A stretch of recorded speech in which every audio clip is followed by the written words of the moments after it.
But no, I'm Oh, got it. okay.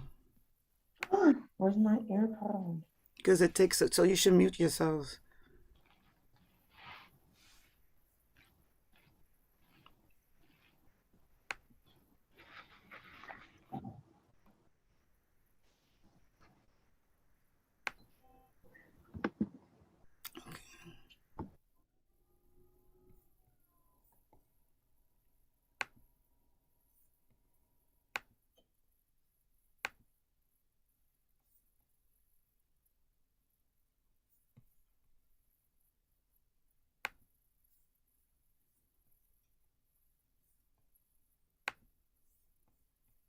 You could let people in. You can hear me, and you see what on the screen is showing the slide.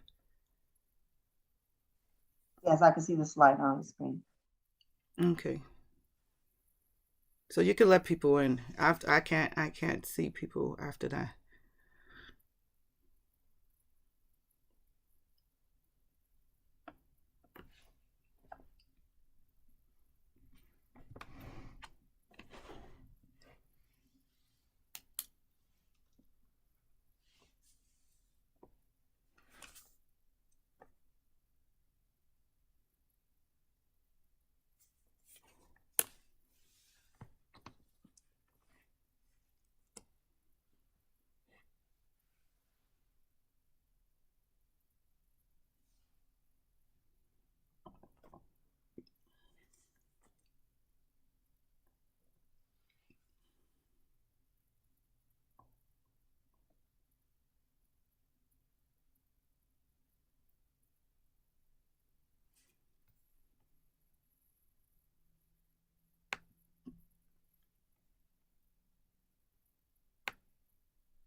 I would like to remind everyone to please put your district in front of your name. Rename yourself with your district in front of your name, please.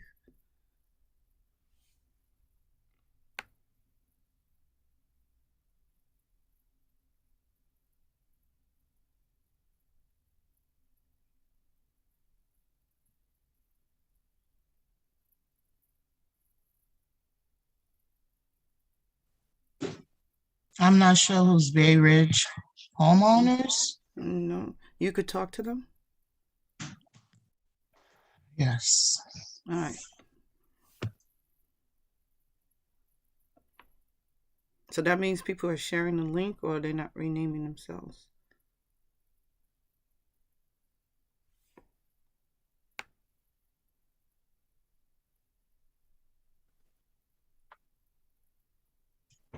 Good morning, Miss Summer from DOE's Press.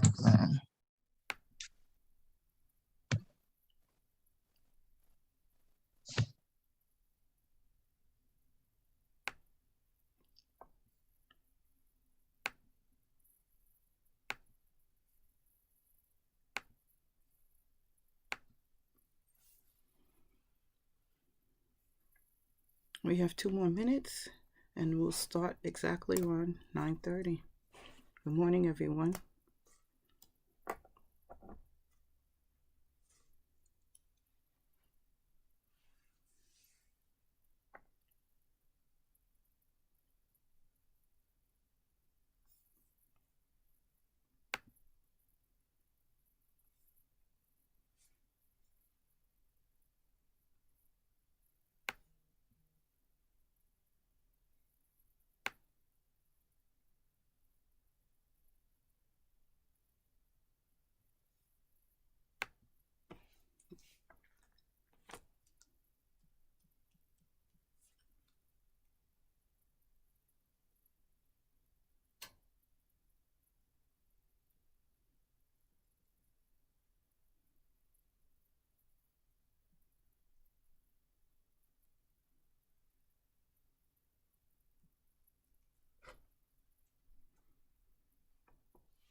Okay, good morning, everyone. It's 9:30, so we're going to bring our meeting to order. We would like to wish everyone a happy Lunar New Year. It's the year of the tiger. It is Black History Month. We are celebrating Black History this month. We are at CPAC's monthly general meeting. Today is February the 10th. Our CPAC board members.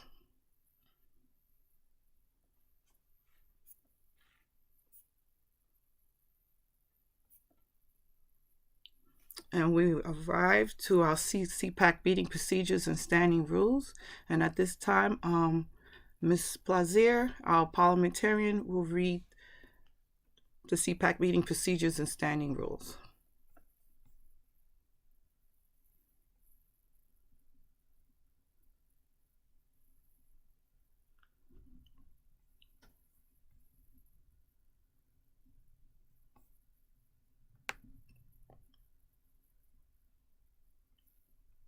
Marie?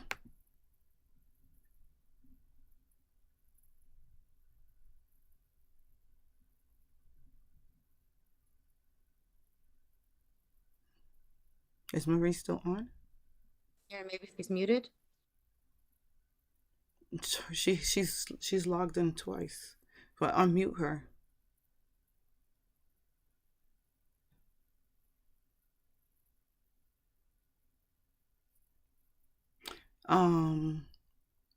Jazzy, would you like to read the CPAC meeting procedures and standing rules for us, please? Sure. CPAC meeting procedures and standing rules. To ensure that our CPAC meetings are run smoothly, fairly, and in compliance with our CPAC bylaws, we ask you to respect the following procedures and adaptations. 1, please do not speak until recognized by the chairperson or persons who will be assisted in managing the meeting by our parliamentarian. Please limit your comments, questions to 2 minutes to ensure maximum participation by the greatest number of representatives. The parliamentarian will be monitoring the time allotted.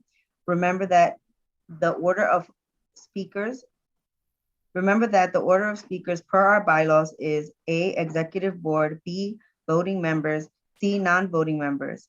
If there is time and they are recognized by the chairperson and assisted by the parliamentarian. We want to make sure that we hear from as many people as possible during the course of our meeting. Therefore, there will be times when we do not call on someone who has just spoken. Please understand, this is an attempt at fairness. All voting members have first seating preference at the table when in person and virtually Zoom. Membership must be clearly identified by displaying the membership identification plaque when in person and or their district number by renaming themselves on the Zoom platform, listing reflecting the district he or she represents. Please note that if president is not present at the table and or on Zoom, the designee is the voted representative for that district and is able to vote on matters of the membership. Alternates must have written notice from the President's Council President designee or an email sent to the CPAC.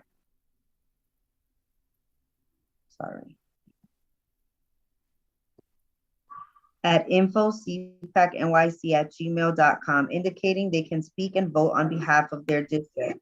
For the purpose of voting on any CPAC business, only the voting members or designees of your district will be eligible to vote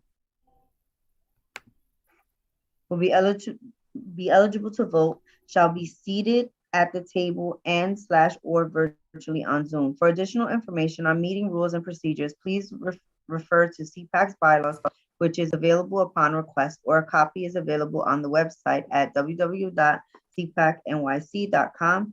Robert's Rule of Order, newly revised, is the parliamentary authority used to govern unless inconsistent with these bylaws.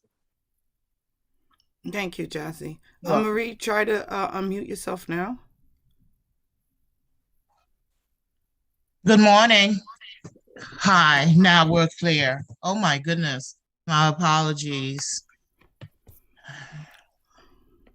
And so we're also going to add to that. Remember, if you're spoken before, if someone has their hands up who hasn't spoken, they will be called upon first. So at this time, I will be taking roll call.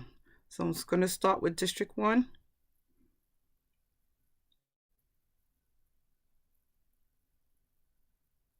District 1. District 2. I think I saw Leonard. District 2. Yes, Mr. Silverman is here. District 2 is here. District 3. Jimmy's here. District 4. District 4.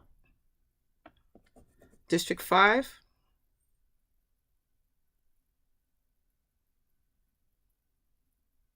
District 5.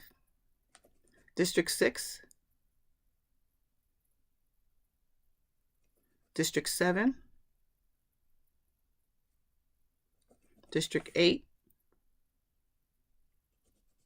District 9. District 10. District 11.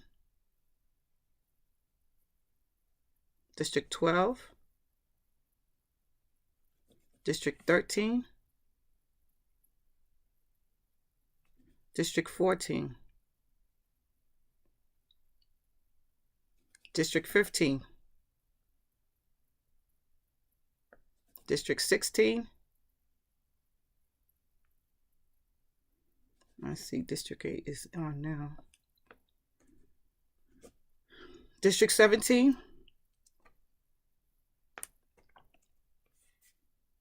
17.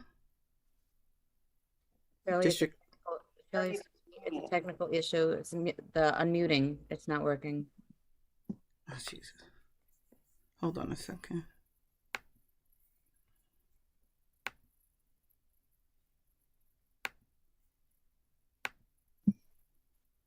Yeah. Okay. Okay, let's try it again. Yeah, can we redo that? Yeah. District 1. District 2, I heard you, Here. Leonard. Here. District 3. Here. District 4. Okay, District 5. Present. Good morning. District 6. Morning, present. Good morning. District 7.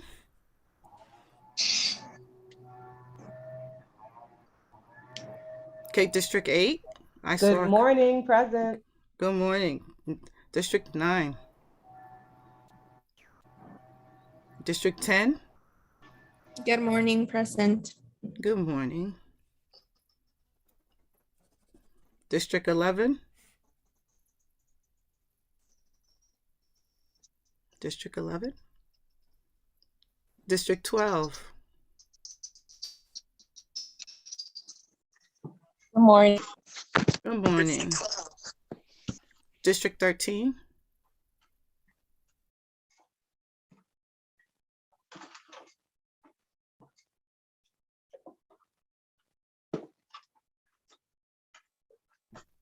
District 13. District 14. District 15. District 16. District 17.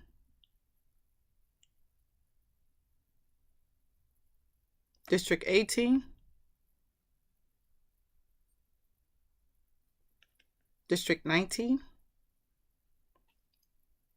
District 20. District 20. District 21. You're here. District 22. Good morning. Good morning. 23. Good morning. Good morning. District 24. Good morning. Good morning. District 25. Morning. Good morning. District 26. District 26, District 27, 27, District 28, I know you're here. Good morning. District 29, I saw 29. Present. District 30.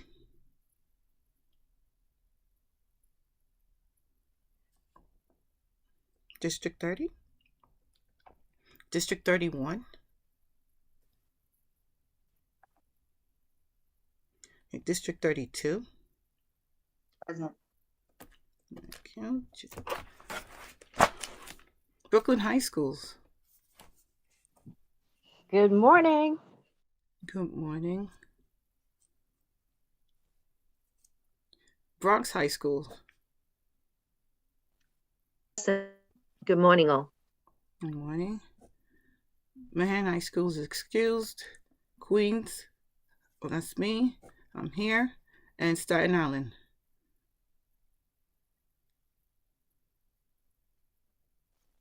Staten Good morning. Island. Good morning. Good morning. So thank you. Don't That forget is- 75. Yes, thank you very much. District 75. Here. Good morning. Good morning. I see 5 and 4. District 5 Present. and District 4. Present. Good morning. Good morning. So the attendance sheet will be put in a link. Please fill it out for those. It will be put in again for the latecomers during the meeting if they miss roll call. And So for Madam the- Chair, also D11. District 11. Thank you. District 11.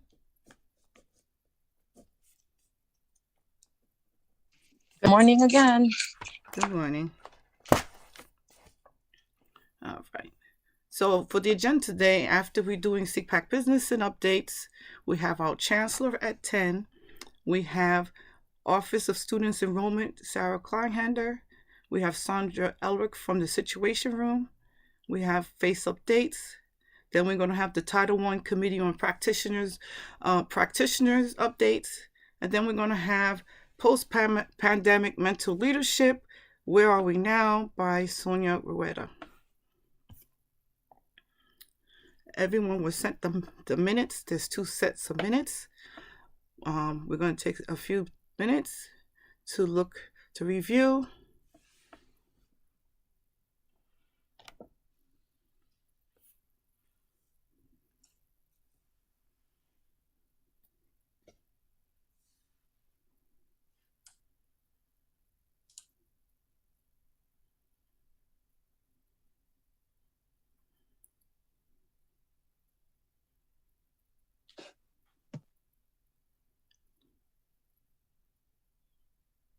Josh, District 23, I see you have your hands up.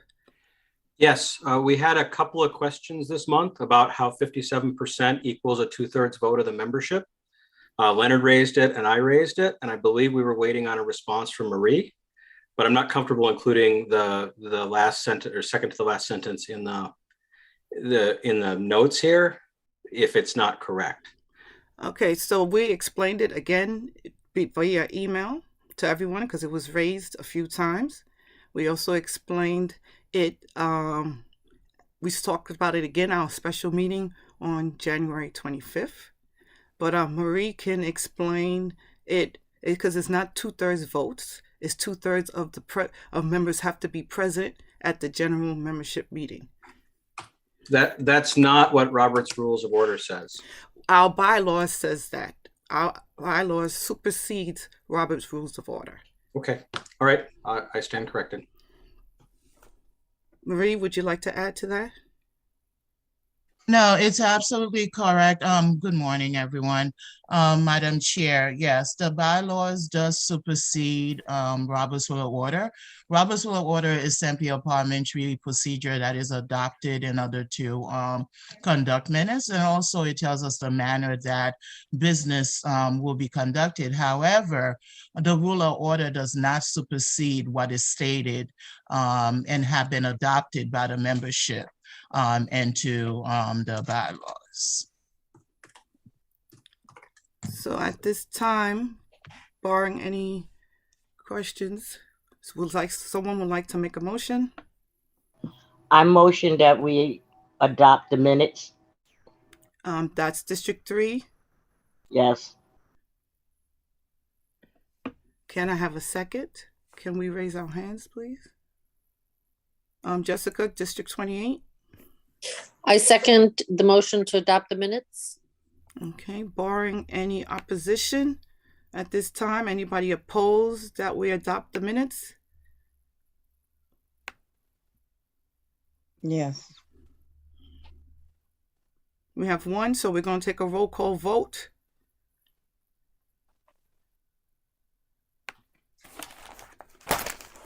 District 1 is not here. District 2.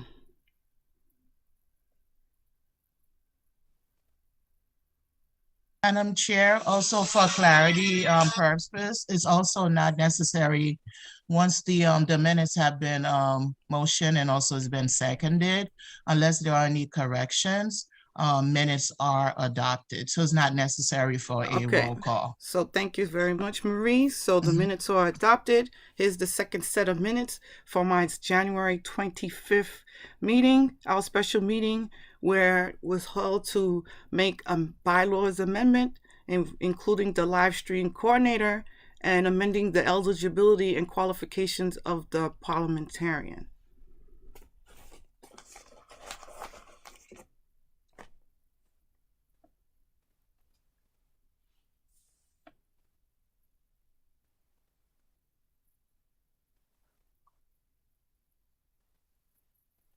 So at this time, anyone would like to make a motion to adopt the minutes? Miss Celia Green, Brooklyn High Schools. Hi, I'd like to make a motion that I so move that we adopt the minutes from January 25th, 2022. I second it. That's District 3. And Yes. for clarification, District 3 cannot raise her hand. Thank you.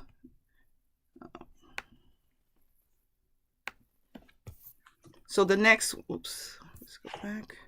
So the next on the agenda, we moved to, so this is from the high school committee regarding safety and school safety. The physical safety of our students. In particular, this is for high schools.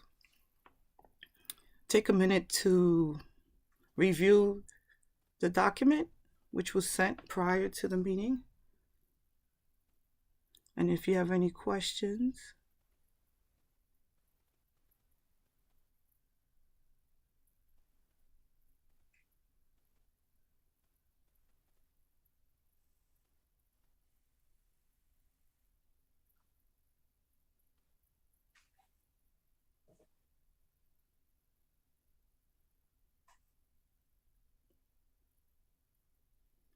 At this time, would anyone like to make a motion?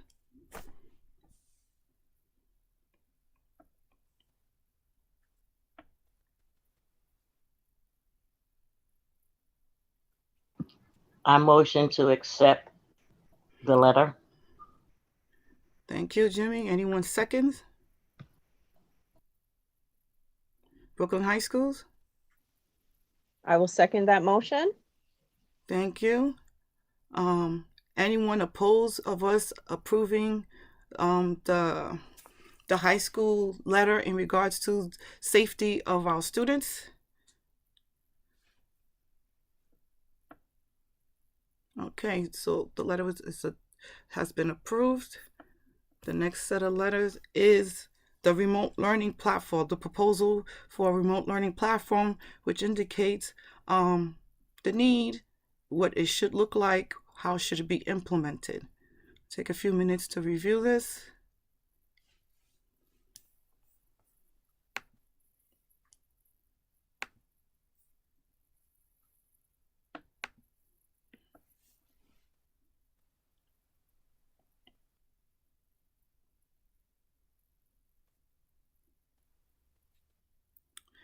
Would somebody like to adopt the proposal for a remote learning platform, which was discussed at our last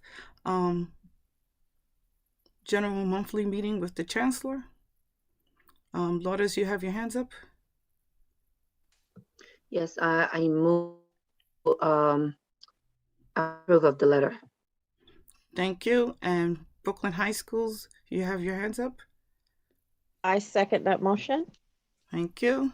At this time, anyone opposes the approving of the letter to regarding the proposal for remote learning and what the platform should look like? Okay, so the letter has been approved. This is our last. This is a resolution on school governance and mayoral control. The document was sent out ahead of time for everyone to review.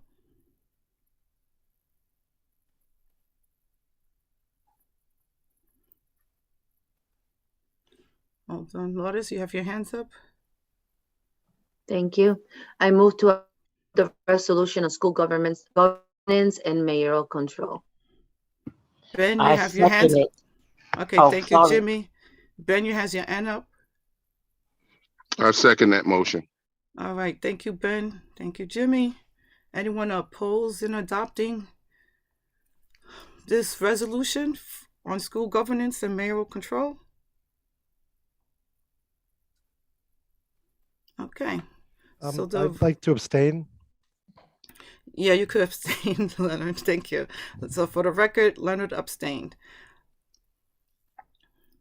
So thank you, everyone. So we're going to go into CPAC's current working groups and meetings. So Randy is going to talk about the A660 bridge team and then the A655 working group. Morning, everyone. I apologize. I have some drilling going on in the background. So the A660 bridge team has come to an end. As everyone knows, the Chancellor's regulations were unanimously adopted at the PEP on November 18, 2021. And currently we are awaiting the translations in multiple languages to go up. So we are no longer meeting on the A660 bridge team. The A655 working group has met and we reviewed the A655 as a whole, and then we broke it up into smaller sections, and we have everyone divided into different groups working on each section, and then we come back together and bring the information back. So if anyone has any suggestions or comments, you can email CPAC and we'll make sure that your voice is heard. We also plan to reorganize the A655 to be more user-friendly. We're going to separate the SLT and DLT into different sections. So it's just more clarification is going to be included in that. So like I said, if you have any suggestions, please email CPAC and let us know. Thank you. Okay, thank you. Randy, roundtable conversation with Sadie Kampur. I'm assuming that has not been happening since, and I don't know if it's continuing. I believe Jimmy and Jessica are on that on that roundtable. We haven't met. Okay, so thank you. And since you already have the floor, Jimmy, how about the equity working group? That hasn't met anymore either since the 210 came out. Okay, thank you so much. Citywide CEP template meeting. We had I think it was like 2 weeks ago, last month. I don't remember. We had our meeting and I sent a co-chair. We sent a co-chair report because it was a lot of information. I think it had a very important information regarding the DESA, and how it will be applied to the CEP goals. So since I felt, we felt it was so important, so we did a detailed report so you can use it as a reference on the on the DESA and what was highlighted at that meeting, which was, I think it was 2 weeks ago. So again, we are working on next year's CEP template, and the DOE has stated that the next year DOE template should not change. There should be no major changes to that template. So you could bring that back to your DLTs and SOTs. Now, there's a new working group. That's the asterisk shows that it's for CPAC co-chairs. So CEC election working group will start. It has not started. Our first meeting is February 17th, and that group is supposed to be working on the next set of elections for the citywide community education councils. Ms. Irvin, you have your hands raised. That group is actually not a new group.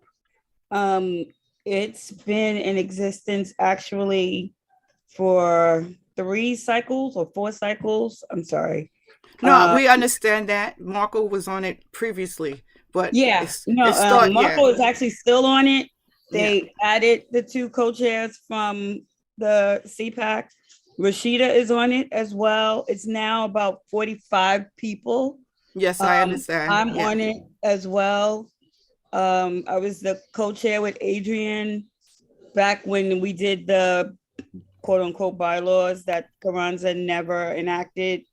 And we are meeting next week, but we have been meeting. We stopped for about 3 months because people stopped coming. It was around the holidays, around October. So it is a active working group, and we have, so I just wanted you to know it has been ongoing for about 6 years. Thank you for the clarification. I know that it's been, and I know Marco was on prior to, but I figured on the 17th we'll get more details, but thank you, Aisha.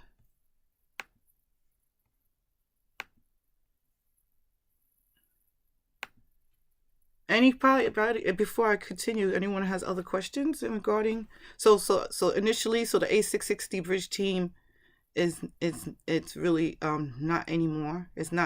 We're not having any meetings, and the roundtable is not occurring right now. The equity group hasn't met either. So really the A655, the CEP template, and the CCEC elections.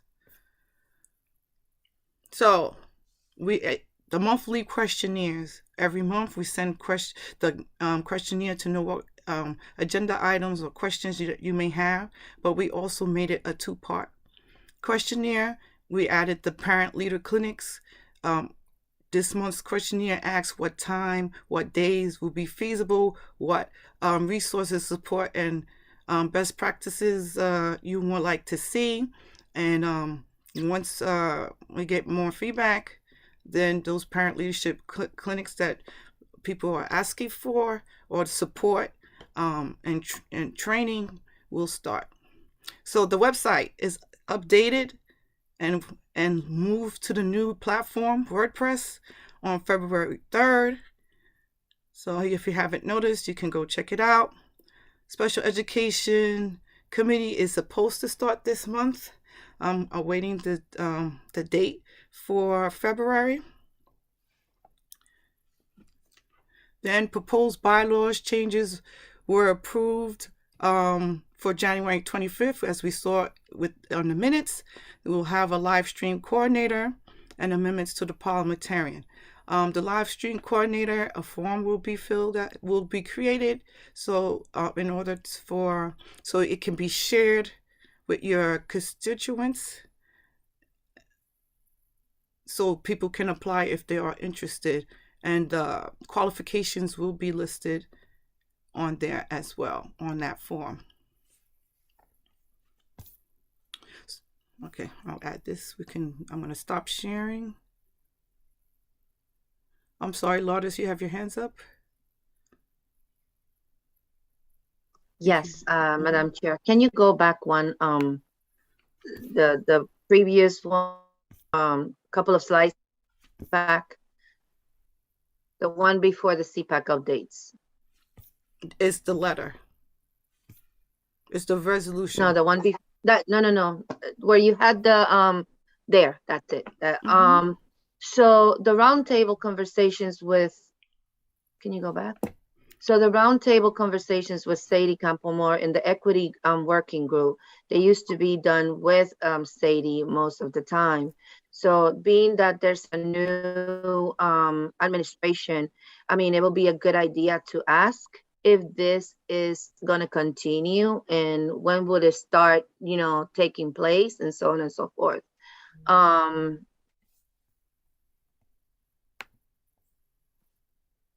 And if it's going to continue, we should be asking that question. Yeah, but when FACE give their updates, we can ask them that question.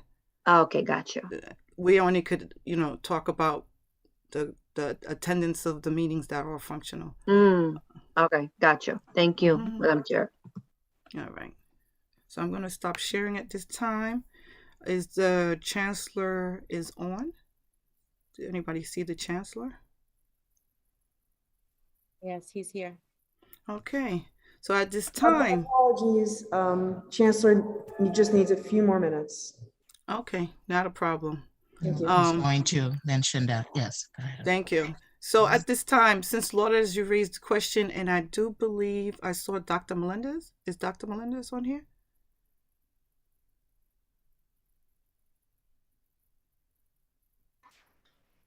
Yes, I am. Hi, good morning. Hello, Dr. good Christina morning. Melendez. For those who have not known, this is Deputy Chancellor. Executive Director. Executive Director. Yeah. Of FACE. And yes. Do you know? So we are asking that roundtable and the equity working group. Will they be continuing? Have y'all made a decision? Oh yeah. I didn't know if you wanted us to talk about it now or table it for the updates, but I'll do it now.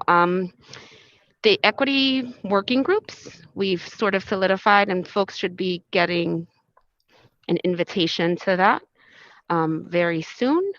But we've solidified that work and moving forward with that work. That has been tabled. It was tabled by the previous administration, but we know is how important it is, and we're getting on that.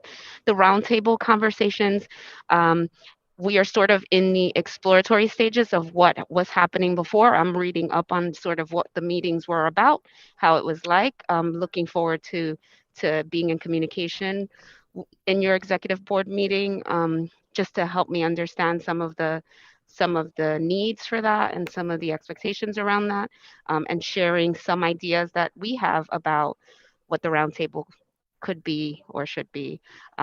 So we're excited to be in communication and conversation about that, but I'm doing my homework and exploring sort of where it was and what it means and how we can do it the best for all of us. Thank you. Yeah. Just let us know when the Chancellor is ready to. I see him on there. There he is. There he is. All right. So he makes his own introduction. Here we have our Chancellor, David C. Banks, with us. Good morning, Chancellor. Good morning. Good morning. How are you? We are good. We are waiting with bated breath to hear what you have to say to us. Well, I'm waiting to hear from all of you, and just what would you like to talk about?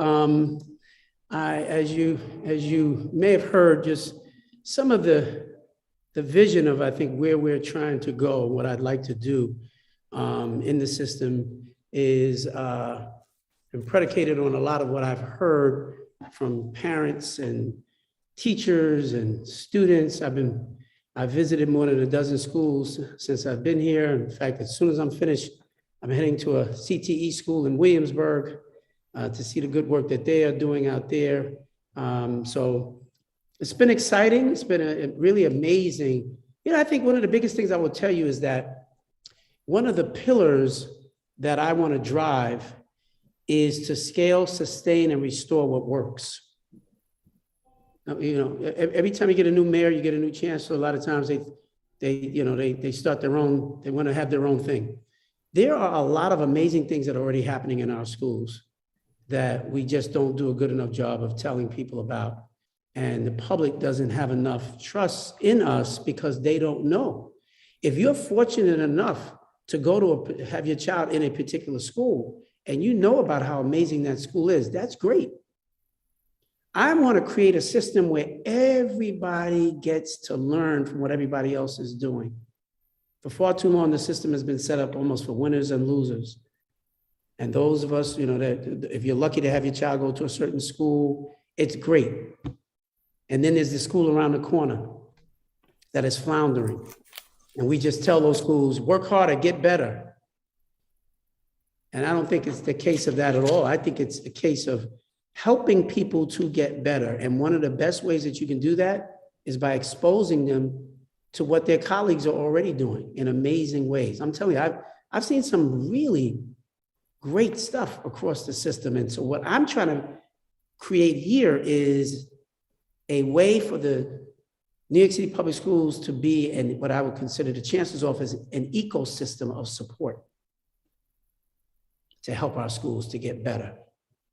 Thank you, Chancellor. We have eager people who have questions for you. So the first up is District 2, Mr. Silverman. Hello, Chancellor Banks, and welcome. I didn't get a chance to talk to you last time. I think I heard that you have 3 boys. Is that, am I remembering correctly? And don't forget my daughter. I have 4 children, including 3 boys, and one of the boys has a twin sister. Okay, well, I just want to preface my comments by saying I have 3 boys, so I can sympathize with you. So I just wanted two particular things. I've been hearing from a lot of parents, especially in my district, about their concerns over the disruptions that were caused by COVID. And although we weren't particularly in a remote learning environment or a hybrid learning environment, their concerns about grades. Is there plans to have a similar pass-fail option, which I would absolutely advocate for, for kids, because especially those with IEPs, and there's a concern that they're falling behind, and particularly if grades might at some point be used for other purposes. They would really like that option again, like last year, complete, incomplete, needs additional work, that type of a. Let me get back to you on that. I'm still, again, I've only been here a month, and I'm still sorting through a host of these things. The good thing I will tell you is that I think we are moving steadily on the other side of this pandemic. So I don't want us to be fully locked into that space. When I came here on my first day as chancellor, the attendance was 65%. And the attendance yesterday was 89.4. We're almost back to our normal rates. We're very close to that. And I think you're going to see in the coming days, and as we come off of the midwinter recess, we're probably going to be back to where we were pre-pandemic. And we should all be very happy about that. We were looking at the remote option in a very good way. We talked to a lot of elected officials. We talked to students who walked out of school. We did a lot of those things. And we were trying to be responsive to that. But every day that we were taking to plan it, we were getting back to normal. And so as it relates to the grades, we'll take a look at that. But my sense is that more and more of our kids are back, and that's going to become less and less of an issue for us. But stay tuned.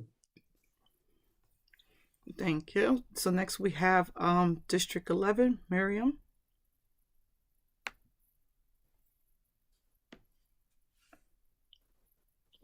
Hi, good morning. I just had a quick question. Our last break, the moment the kids got back, it was just like a wave of kids just being sick, and a great percentage of kids not being in the building. As we are preparing for our next break, I'm wondering, are there any provisions being made prior to, as to maybe even before they go home, that they're sent home with the kids to be tested before they come back? Because as they're away, when they're not in the building, they're exposed to way more. And I'm just wondering, are there any provisions in place in helping with those numbers as they return after the school break?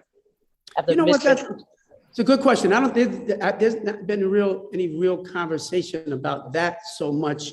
I don't know if Kevin Moran is on, if Kevin, you wanted to respond to that. But the briefings that we are getting every day is that the numbers are just dropping dramatically. Like 2 months ago, we were still in full-blown crisis mode. The governor is now talking about, the masks are getting ready to come off, and the schools, we're not going to do it immediately, but we're getting closer and closer to that place where we're trying to get to a place where we can in fact return to normal.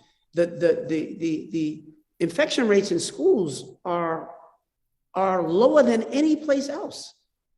They're almost non-existent. And so whether or not we're going to have, more testing, or as they get ready to come back, it was a big deal when we were coming back from the holidays.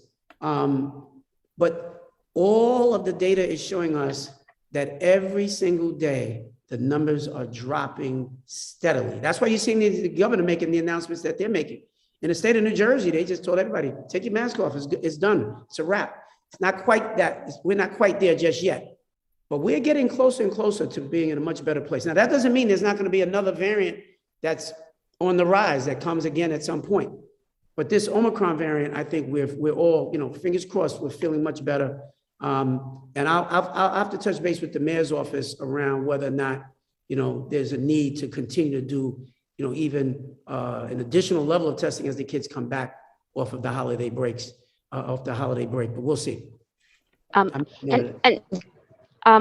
just to add to what the chancellor has just said, our Deputy Chancellor, Kenita Lloyd, is unable to work her device here, so she has no audio, but you should be receiving a letter today as well with just some real information around what's going to happen regarding some test kits that are going to be sent home for when so that kids have the test for when they come back before school starts. So that, just stay tuned for that today. That's also coming out. Thank you, Dr. Melendez. We have D25, Francis. Good morning. Good morning, Chancellor Banks. I have a question. In my district, we're really focusing on the multi-tier system supports, MTSS, and making sure that, parents are aware of how to get their children's services to get an evaluation, as sometimes teachers recommend first. So I'm just wondering, what kind of follow-up or oversight do you have with these schools and making sure that these services are being utilized properly and that there are kids that are struggling that are getting the correct services? Do you have something in place now for that? Well, again, we work through all of our superintendents. And so if there's an issue that you are seeing, the first step really should be, reaching out to the local superintendent for real support. And if you're finding that, if you're doing that and you're not getting the response that's necessary, then you let us know, because there are a whole host of people between the superintendent's office and all the way up to the chancellor's office who are supposed to be providing that level of oversight.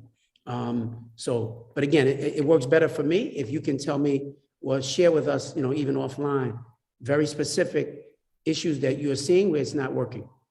Now, I'm just wondering if there's any reports that schools have to give to you about the services they use. There's no report, and it may be. Again, you got to remember, I just got here, right? So there's a lot of stuff. This is a huge system, and there's a lot that I'm even learning every day. I'm getting briefings on stuff every single day. You probably can imagine just how the breadth of what is happening, what happens here in this seat. So there's still a lot of stuff that I'm getting exposed to and learning about the responsibilities of this role every single day. From special education, I've got a briefing yesterday on the yeshivas and what's happening at the yeshivas and all of this stuff that is the responsibility of the chancellor's office. And so, but again, if you're finding out about anything that you need to know, if there's an issue, just be sure to let us know. And I'm continuing to find out more and more about all of these responsibilities and oversight that we have. But your first step really should be with your superintendent. Thank you. Now we have District 5, Aisha. Good morning. Good morning, Chancellor Banks. You morning. talked about our schools and showing what they have. And I know you were recently at my daughter goes to FDA, and I know you were there, the 100 Black men, and I hope you got to see all the beautiful things that we have. But how would you propose that we other people get to see what we have? Like we have the most sports in D5 and probably in some of the districts.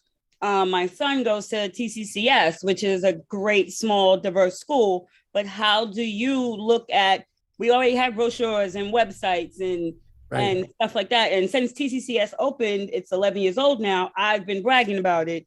If you know people that know me there in Central, they know I've been bragging about it for 11 years. How do you suggest, or what is your vision on getting those schools that are doing well? Our PA does well at TCCS, but at FDA, I've always said, I'm in the tale of two cities. In my district, I have a school that's diverse and we make a lot of money. We pull in 20, 30,000 a year. And FDA, even though it has all these great art, art programs and sports, it doesn't bring in money, but we have a lot of great things there, robotics and everything. So how do you see, getting the word out about the great things at these different schools? Right. No, that's a great point. And that's exactly speaks to the issue of what I'm talking about: scale, sustain, and restore what works, sharing that message. And we have people who are working on that now. So it will probably result in the creation of some kind of a portal with teachers or a group of staff members whose job is going to be to look at these promising practices, vet it, make sure it's really as good as they say that it is, and that it's worthy of us sharing it with everybody. And so that I want every teacher, I want every principal, I want every school member to be able to pick up their phone and be able to log in and be able to see there's a school on Staten Island that is doing amazing work with social emotional learning. So if your school is trying to figure out how to do a better job in engaging our kids in social emotional learning, you'll be able to find that right on your phone. But don't you need if you don't get a chance to go visit the school? Don't you need parents to help out in that, not just teachers? You're saying teachers and principals. Don't you need the parents in that too to make it a complete circle? Absolutely. Parents are going to be involved with every aspect of all of these things that we do, as well as the students themselves, right? But that's the goal. That's where we're going. I'm not just rolling something out. These things take some time to develop. You have to have all the right people at the table. So we'll be hearing more in the coming days and weeks about this and the role that our parents can absolutely play in even creating this kind of a system. Thank you. Thank you. District 8, Angela Torres. Hi, Chancellor Banks. Thank you so much for taking my question. Firstly, I just want to suggest, given this new environment, maybe you could have like a best practices showcase where this gets broadcast all around, and then you could get input from parents. So that's not my question, but I wanted to make that statement. But before you go to your question, let me just say, that's a perfect example of if you engage parents and families and communities, that's an idea that you get that becomes part of the whole menu of what it is that we're going to roll out. So I appreciate that, and I thank you for that. Absolutely, you're welcome. So we're really excited about the fact that, it looks like the numbers are changing. And so we wanted to find out, masks now, potentially, I know not right now, it's not going within the schools, but masking is going to be changing. And there's even talk of unvaccinated staff being given some kind of exemptions.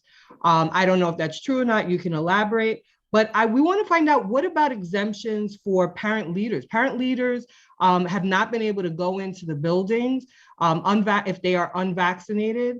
And is there any talks, anything in the works to be able to allow them to be able to gain entrance, just so that they can participate in things again?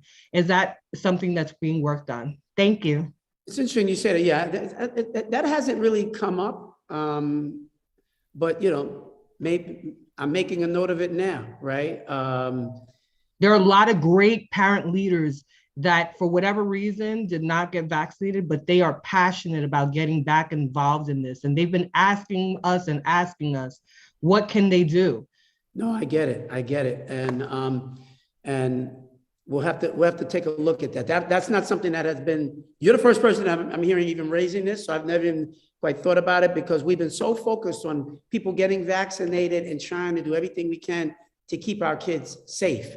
And so it's something we have to be very careful about. You know, I could hear another group of parents saying, I appreciate their energy and how smart they are and how engaged they are. I don't want unvaccinated parents around my child. You would have a group of parents who absolutely would say, no way.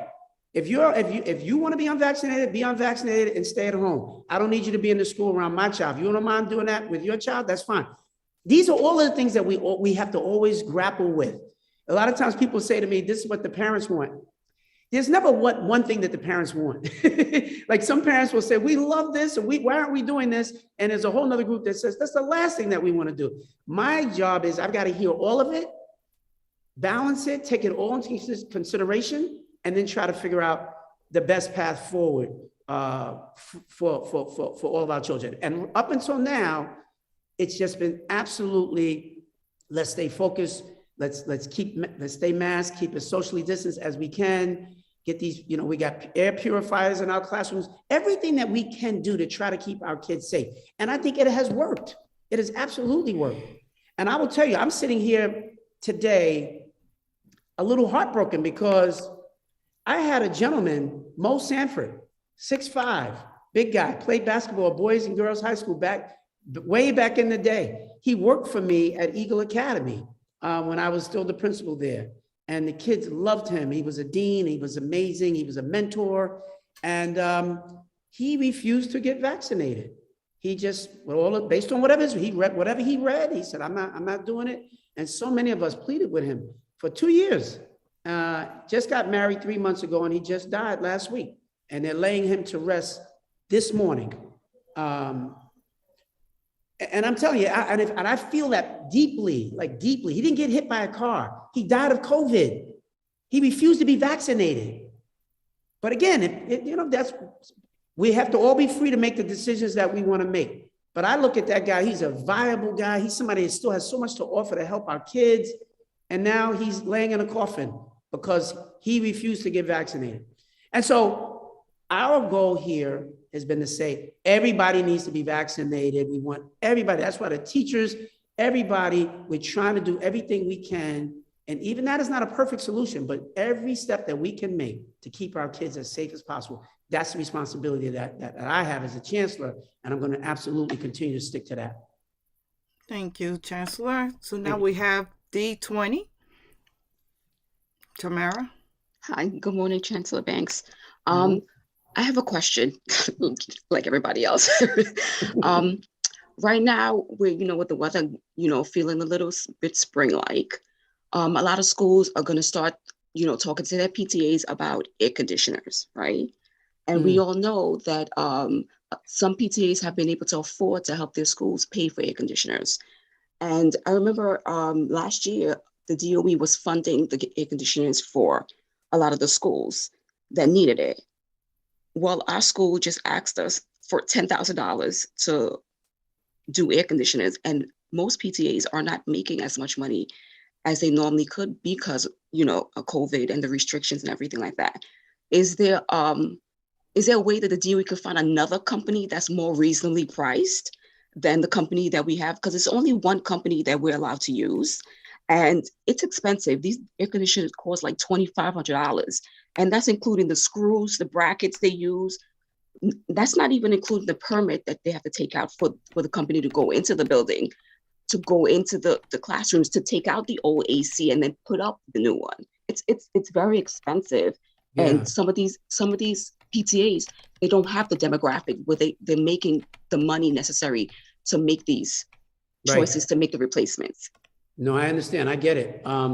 That's something I'd have to absolutely follow up on. I couldn't tell you right off the top of my head the answer around the air conditioners, but we'll make a note of it, and we can be back in touch with you. I'm assuming that the folks on my team here Christina and others need to know how to be back in touch with individual parents, but also for the larger body, because she's asking the question about a specific school, but the question is also really a broader question around the system itself.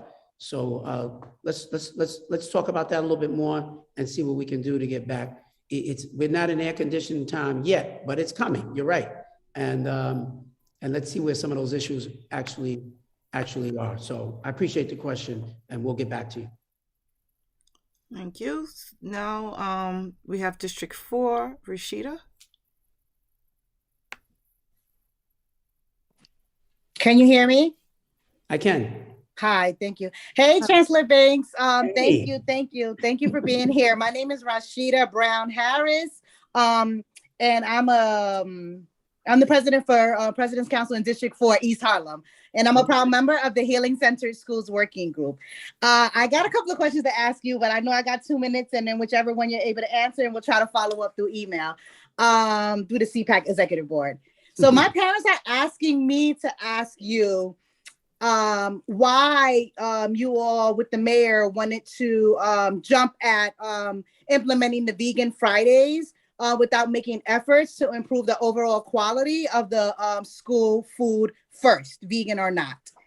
Another question they're asking you personally, Chancellor, is if you plan on meeting with any preschool parents in the community based organizations as you're meeting with public school parents and other parent bodies. Absolutely. Lastly, I just wanted to mention here on this space that because there's been so many misinformation going out about the state tests, and then just wanted to, and I know you know, but just wanted to say here on this space with my chancellor on is that the New York State tests are not mandatory. Families have the right to opt out and not take the state test. It does not and should not affect their grade. It does not and should not affect whether they will be promoted or not. And we still to this day have principals telling families they must take the test. And families are so confused. You mentioned social emotional work, and I heard Aisha talking about parents, and just wanted to always elevate the work we do at the Healing Center Schools Working Group. Just to know that this work, the social emotional work and healing center practices in our schools will not work if it's not in true collaboration with our parents, our students, and other community members. It cannot just be done on a school based level with our school staff. And it's a collective. And so we all have to continue to do it together and really work to give our school staff the time of the day to implement these practices within the day. That proves to be a challenging portion of this social emotional work, as well as we continue to talk about the social emotional work that we're doing in the schools. Teachers just don't have enough time to really focus on it. And we've got to work on that and look into, like you said, schools who are doing it and making it work. And try to mirror, because it's so important to have real time, you know, because students recognize it. They recognize real quick, like, okay, this is social emotional hour done, you know, back to this. They don't really care about my social emotional well-being, right? And we do. And the only way we can show it is with real time, resources, and energy. So thank you for all of that. Where do you want me to start? What do you remember? I appreciate all of it. Wow. So the first thing you started out with, we were talking about the vegan. We've got the Vegan Fridays. We've got the head of school food nutrition is here with us also. Chris, are you on? Chris Chicherico? I am, Chancellor. Can you hear me? Yeah, you know, we've heard from a lot of parents around the city around this issue, and this is something that we do think is important as we're trying to increase the options and really healthy options for our kids. Tell us a little bit about Vegan Fridays, how it came to play, and what your sense of it is, and some of the adjustments that we need to make.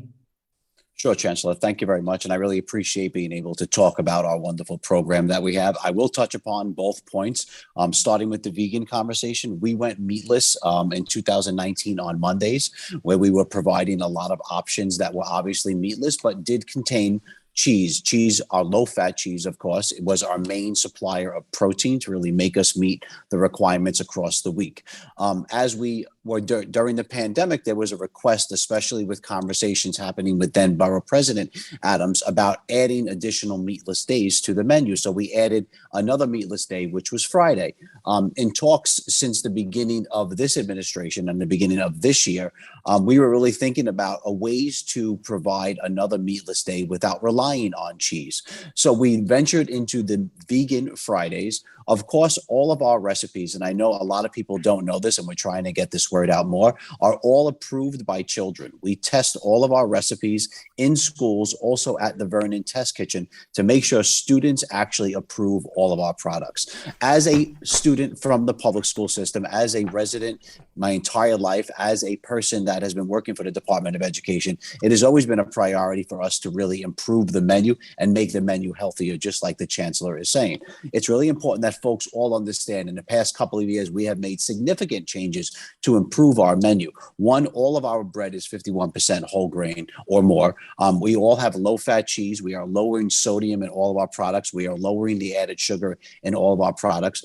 All of our chicken is 100% antibiotic-free chicken. Our beef, which we're only serving once every 3 weeks, is also 100% beef. So it's really important that we continue to look at our menu. As the Chancellor said, we're always looking to improve, but we also need to engage school communities about what's being served daily in the schools. We always are open to visits. We're always open to having folks come take a look and taste test our food. Yesterday, we were in a high school in Queens, taste testing some of our other plant-based options that we're going to be able to provide, which of course have to rely and have to follow the strict prohibited guidance that we have about our ingredients. We do not allow certain things in our food. I really suggest folks go on the website.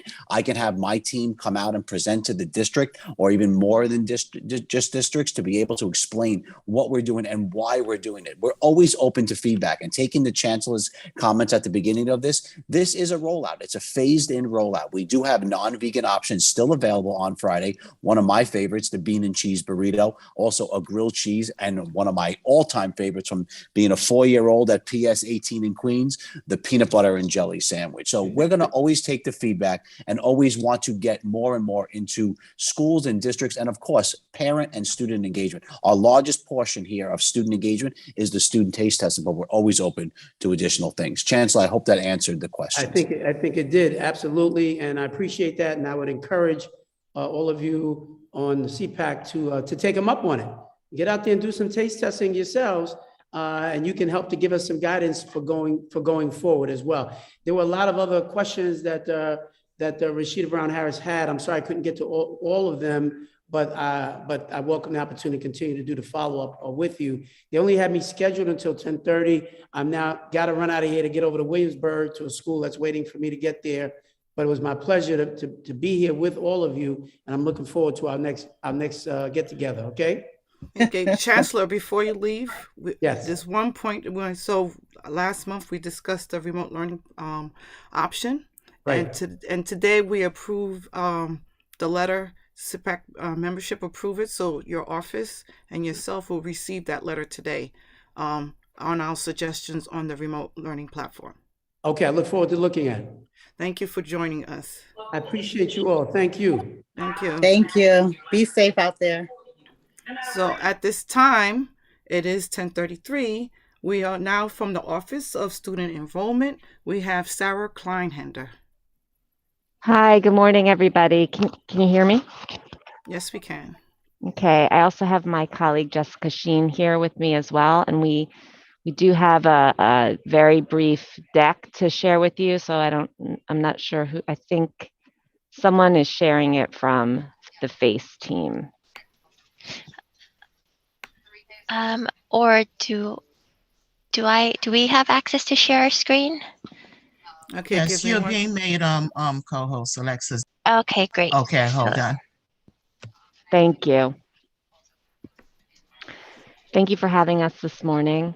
I want to provide you an update of where we are in terms of our admissions processes, and then talk a little bit about some questions and some hearings that we've heard from families over the last couple of days. And then I'm happy to answer questions if should time permit. I'm just waiting for the deck to come Yeah, up. I don't have access yet. Okay. So I can start. Right now, middle and high school admissions is open. The middle school application, for both applications, families can apply online at a family welcome center or over the phone. The deadline for both middle and high school is March 1st, 2022, and offers for middle school are going to be made in mid-May. The updates for middle school admissions are that the pause on academic screens continues this admission cycle. Great. Second, the pause on academic screens continues for middle school. Arts programs may audition applicants virtually this year, which is great. So applicants will record or photograph their auditions and upload the files to My Schools by March 1st. And if there are questions about that, there's a website that families can go to that will show you how to upload and get all the information to the schools. Beginning this year, applicants with a sibling currently in 6th grade will have admissions priorities to attend their sibling school. We are happy to announce that. And if you have more than one child the same age applying to middle school, like twins or triplets, you may choose to submit identical applications for each child so they receive an offer to the same program. So those two last bullets are new this year, and we're excited about that.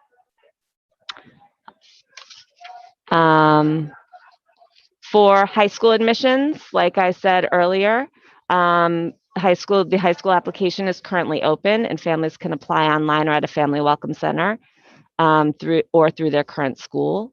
The deadline for high school, just like middle school, is March 1st. Specialized high schools offers will be available in late April, and regular high school offers and LaGuardia offers will be available in late May. Some updates on high school admissions. If you have more than one child the same age applying to high school, like twins or triplets, you may choose to submit identical applications for your children, and they will receive the same offer to a program.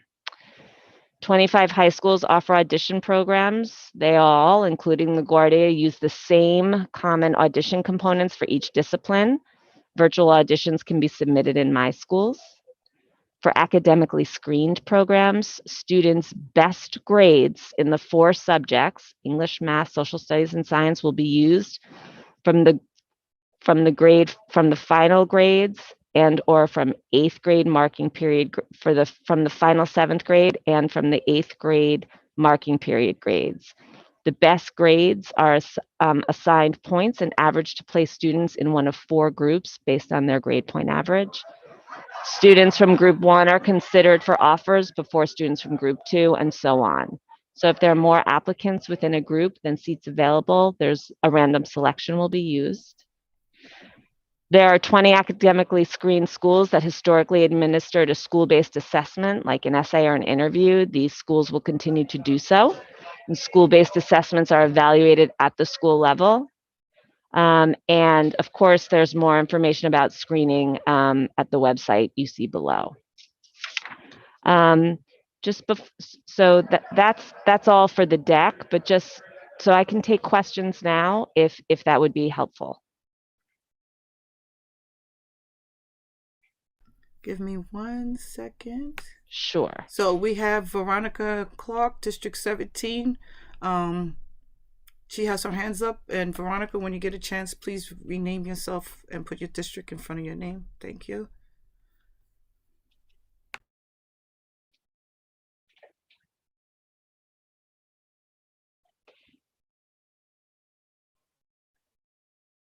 Veronica, you have the floor. Hi, good morning. Sorry about that. Good morning, That's okay. everyone. Good morning. My question is that I noticed that you have the kids in pre-K and they're still asking parents to enroll them now all over again for pre-K, and then you have to enroll them again for kindergarten.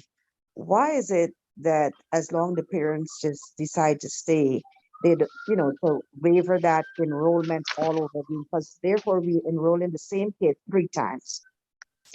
So thanks for the question, and it's a very good one. So at this moment, we have 3 separate admissions processes for 3K, pre-K, and kindergarten.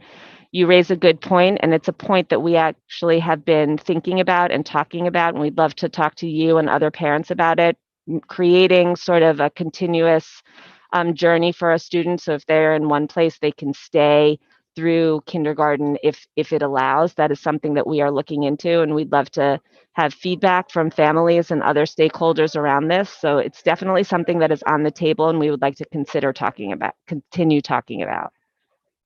Thank you so much. Sure.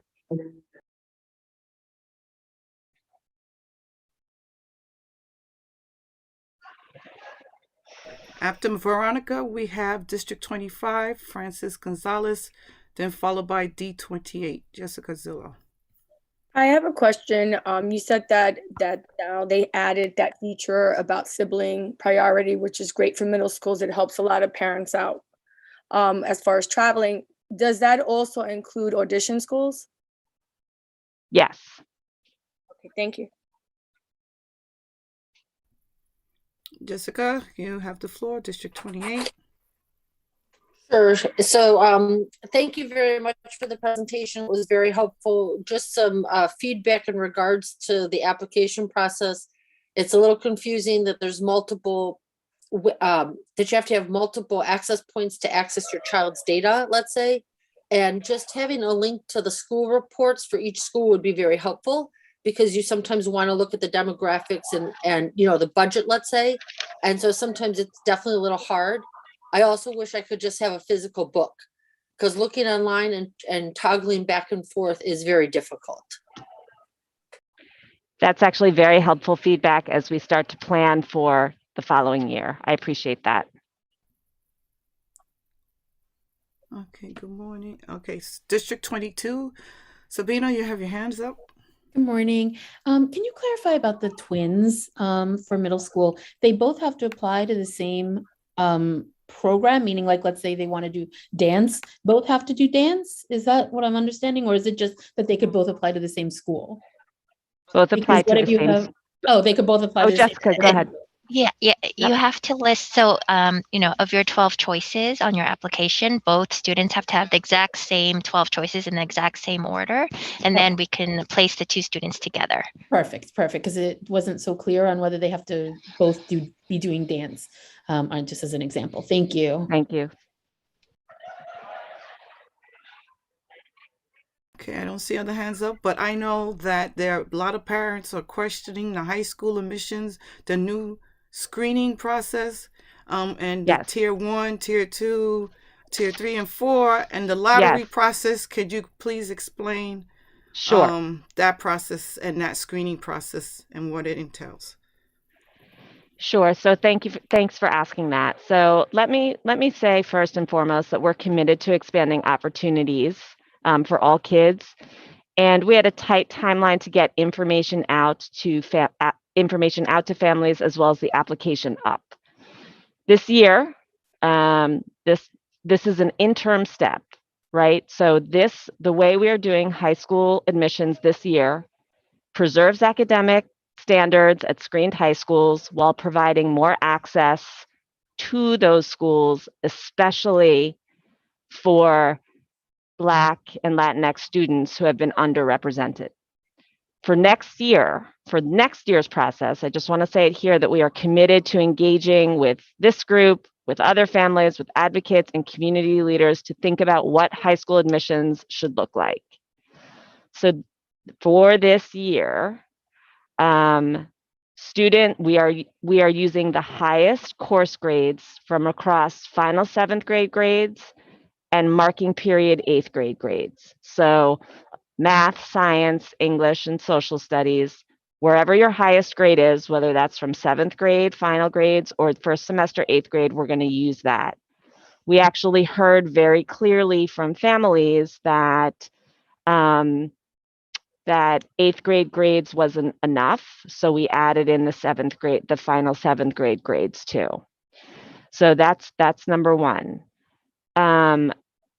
Because middle schools use many different grading scales, all grades are converted to a consistent 1 to 400, and the grades and the converted grades will be averaged, and the students will be grouped based on their average. So students who are averaged, whose average grades fall, let's say, into group 1 will be selected first for screen schools.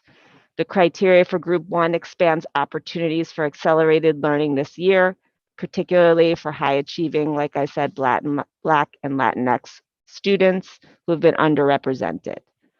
So it's in grade bands, and the cutoff for band 1 is 85 to 100.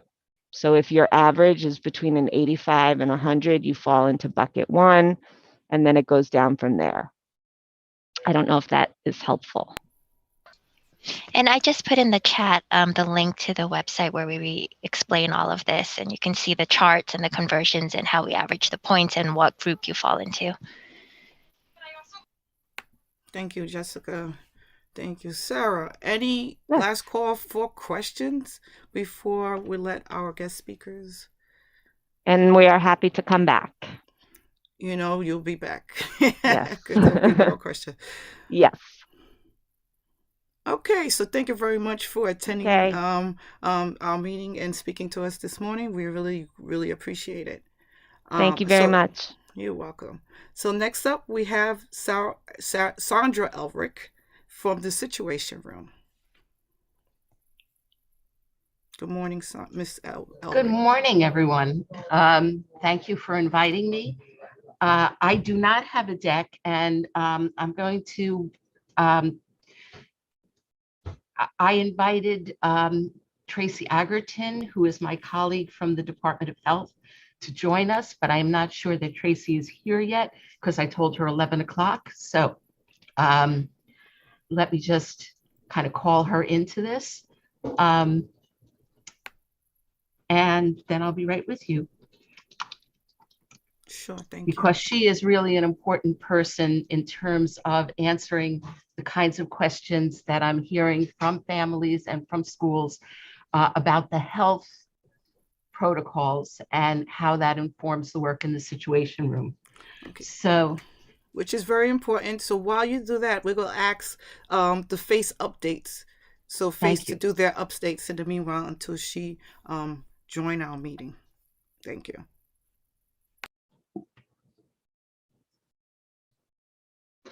So at this point, I'm going to reintroduce the FACE Executive Director, Dr. Christina Melendez.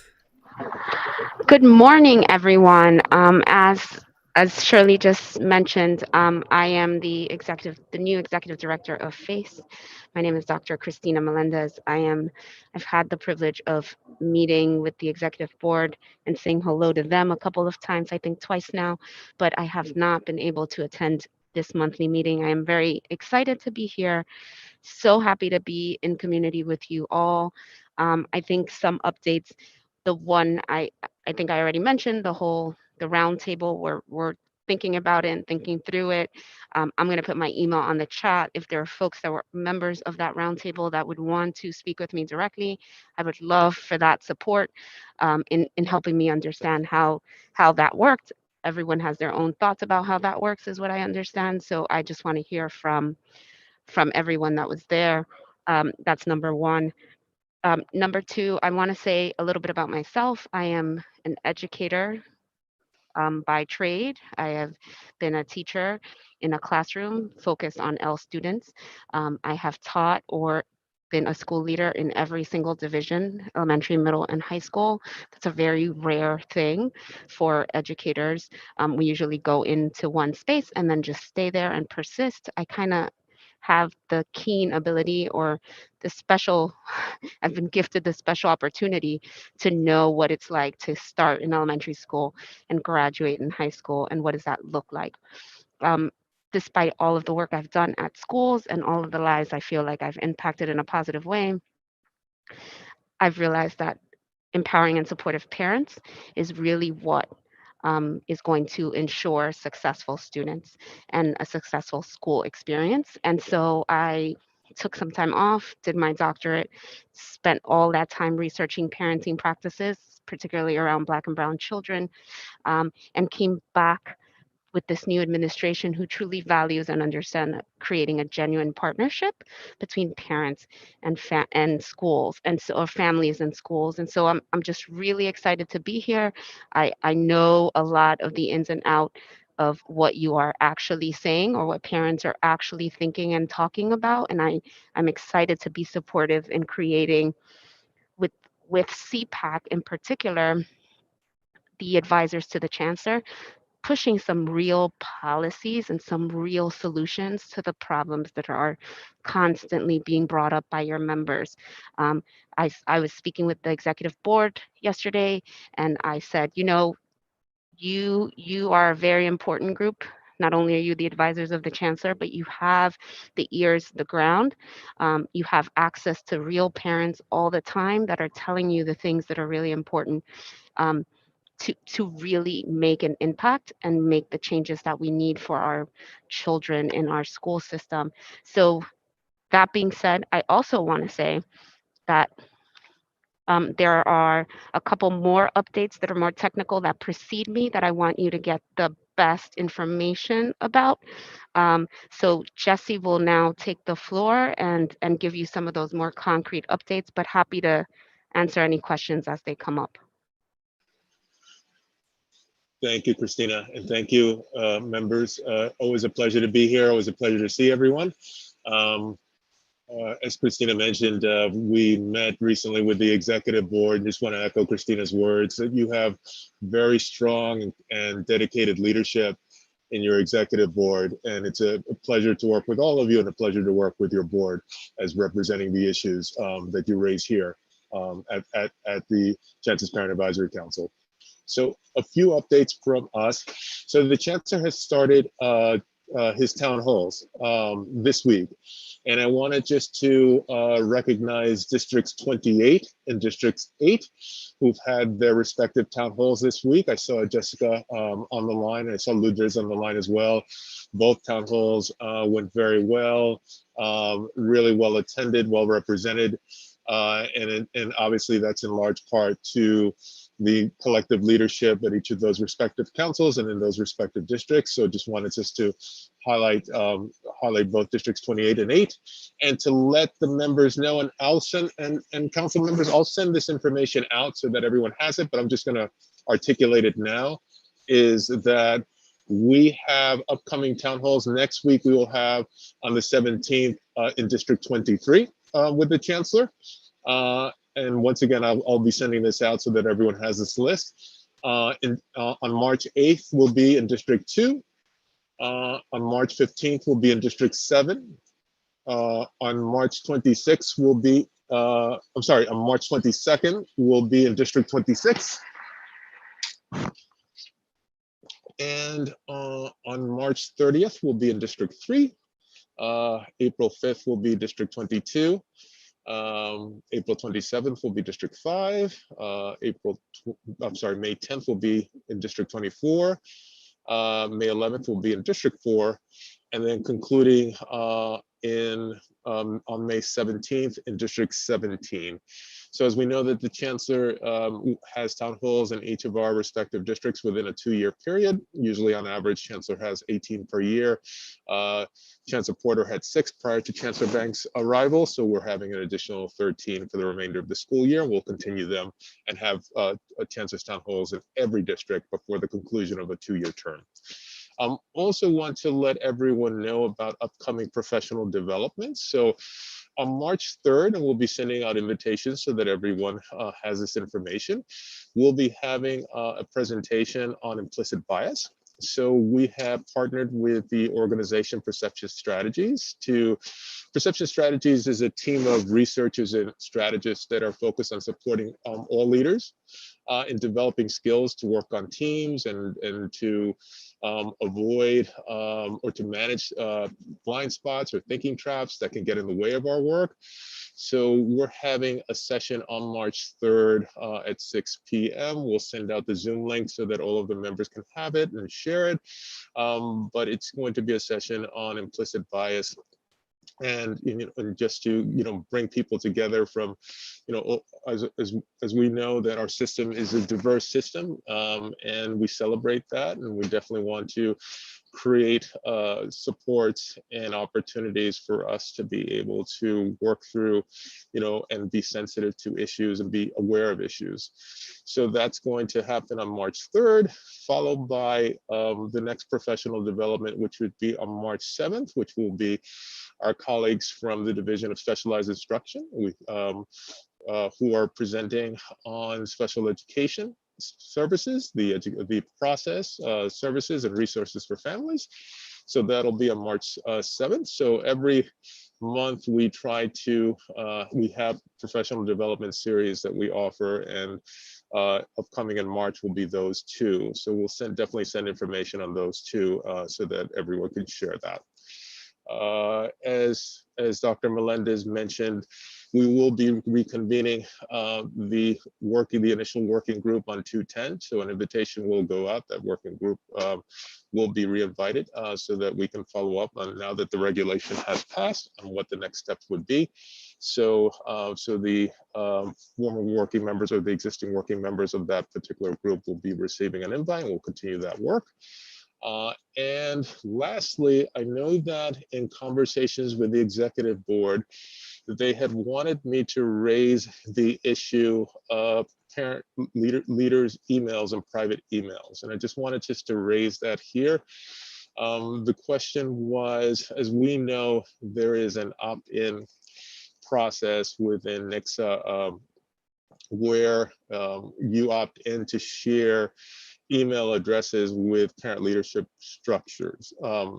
Now, I just also want just to reemphasize that if those structures, have your personal email addresses, that those are things that they themselves cannot share with another entity without explicit permission from you, from the parent.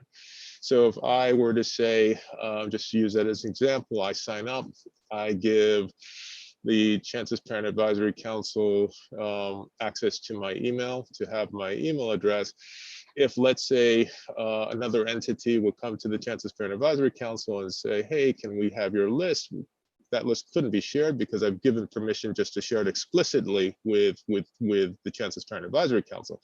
However, it could be shared if you reach out to me and say, can we share this, Jesse? Can we and receive my permission to share it?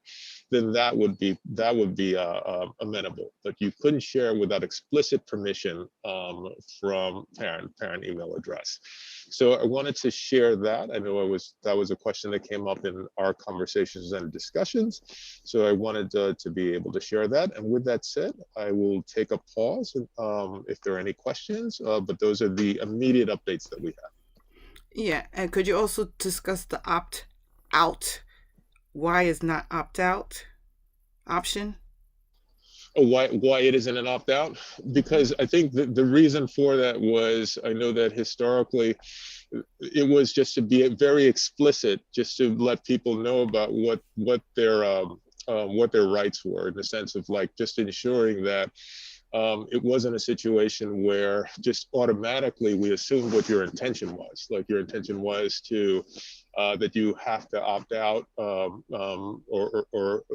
let's say this is more intentional in the sense of like you'd actually have to make a decision, as opposed to the system making the assumption that, oh yes, you wanted your information shared. I think it was it was an opt-in process to be more explicit, and just to be, just to completely verify that, your intention with your information. Thank you. There's one hands up, but one more point in regards to that. The board raised that, can you make a checklist to enter the email that you like to share because some parents aren't opted in because the same email that they give to the DOE or their school, they don't necessarily want to give it to parent leaders. So we had asked to add for them to input what email they would like to share, and also the organizations a drop down list who they want their emails to be shared with. Yes, Shirley. So definitely took those notes from our previous conversation, and those are things that we're following up with. Don't have an update as to what the possibility of that is for this meeting, but definitely is something we are following up with. We definitely took that feedback. Thank you. So District 25 have her answer.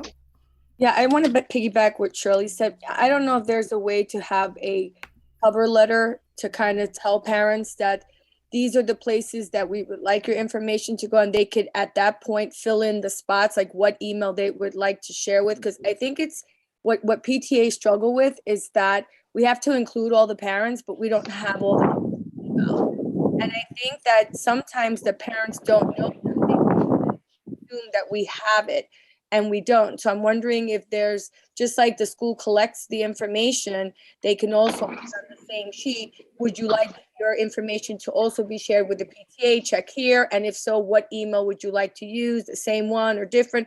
That way it can just trickle down to the PTAs and everyone can be included. No, point well taken. No, definitely in the conversation, like I know that we're definitely going to follow up, but we definitely understand that the intention is to be even more specific and deliberate, so that way parents could have a clearer understanding as to where their information is going or not going. Okay, thank you. And would that be the close of the FACE updates? Yes, Shirley. Thank you. So at this time, I'm going to turn it over to Sandra Aldrich and Tracy Adjournment. Sandra Aldrich, again, is from the DOE Situation Room. And Tracy. So Sandra and Tracy, you have the floor. Thank you. And thanks for inviting us. Can everybody hear me? Yes. Great, thank you. So I invited Tracy Adjournment, who is from the Department of Health, who can answer the health questions that I'm sure that you have. I just want to give you a brief introduction to what we're doing in the Situation Room, and then answer your questions, because I'm sure you have many questions. So the Situation Room was set up in September of 2020 in order to facilitate the return to school after the shutdown for COVID. And it is a cross-agency partnership. We have people in the Situation Room from Department of Health, from the Health and Hospitals Corporation Test and Trace Corps, and from DOE. And the project is coordinated by people from Department of Buildings and City Hall.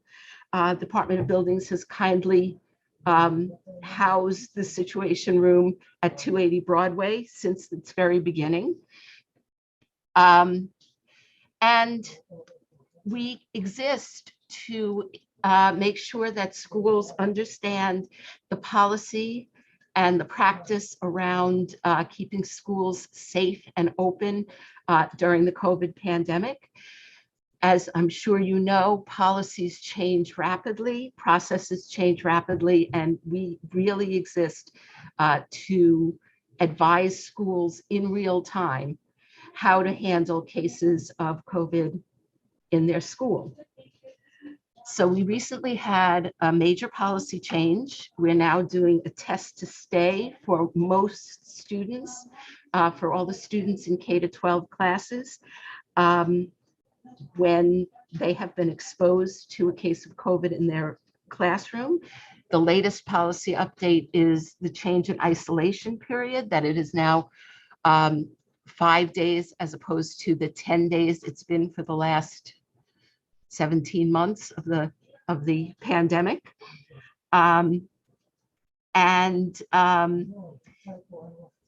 We are also seeing, fortunately, that our caseload is, like the rest of the city, dropping rapidly. So the cases in the school are also dropping rapidly. That said, I think I'm going to just open the floor for questions, and please feel free to ask questions.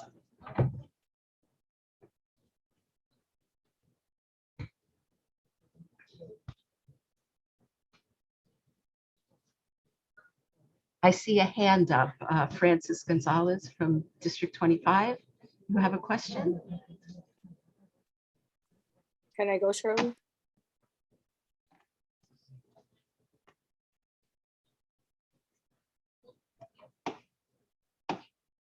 I'm sorry. Shirley, I'm you're muted. on Yeah. Yes, ma'am. You can go. Thank you.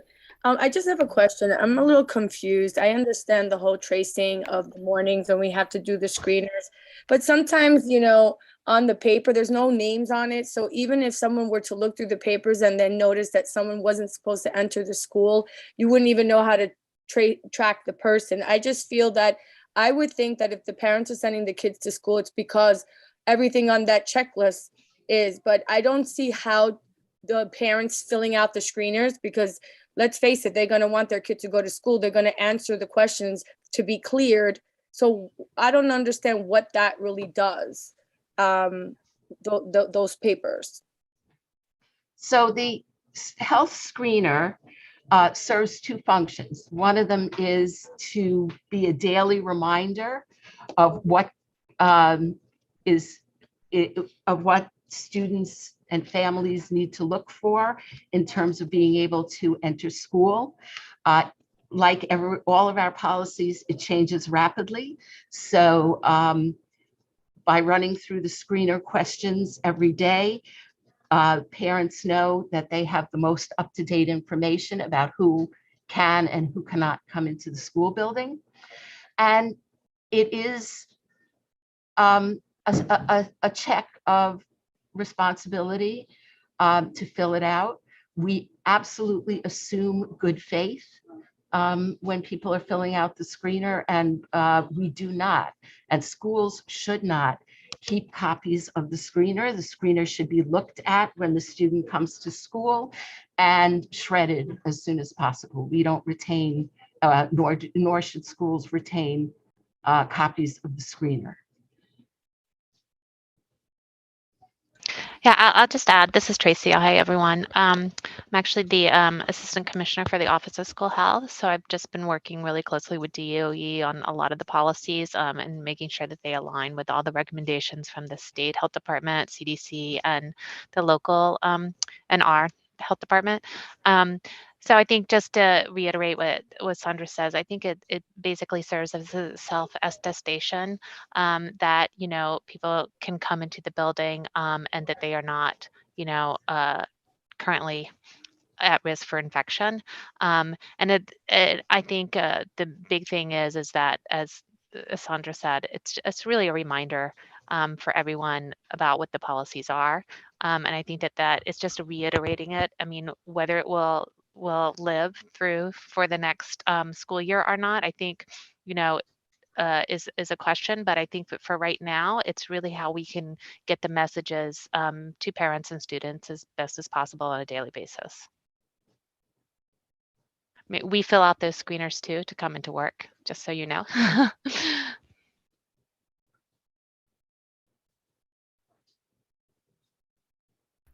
We now have Bronx High School. Lourdes, you have the floor. Thank you, Madam Chair. So talking about the numbers and knowing that, those little tests, take home tests that they sending from schools, knowing about those numbers being lowered, how true do you feel they are, specifically when this test that students take or staff take at home not necessarily are needed to be reported? That's number one. And the fact that a lot of the even the test, the PCR test, they taking forever and a day to actually get to the trace and the test and trace in the situation room, for that matter. I've known for a fact that many families who have tested positive have been contacted a month or a month and a half after they're already clear. So when we talk about numbers and when we talk about, you know, lowering the mandates and this, that, and the third, we need to recognize that the numbers are not really true, and that what is being reported out there is not necessarily what is real. So thank you. Maybe I can address a little bit of that. I will say, yes, you're right about the home tests and the, you know, the using of the home tests. I will say that, you know, students and staff who are still using the home test and DOE schools are still asked to report the results of their home test into their principal, and they report it into the situation room. So we do get those results, you know, as they are self-reported into the schools. And, you know, I think that one of the things that we at the health department are really monitoring is hospitalizations versus number of cases, because we're really concerned about, you know, the severity of disease versus just, you know, the virus being circulated. And that's one of the things that we really look at. And we have seen those particularly go down for COVID admissions. And that's something that we're really tracking that I think is more sort of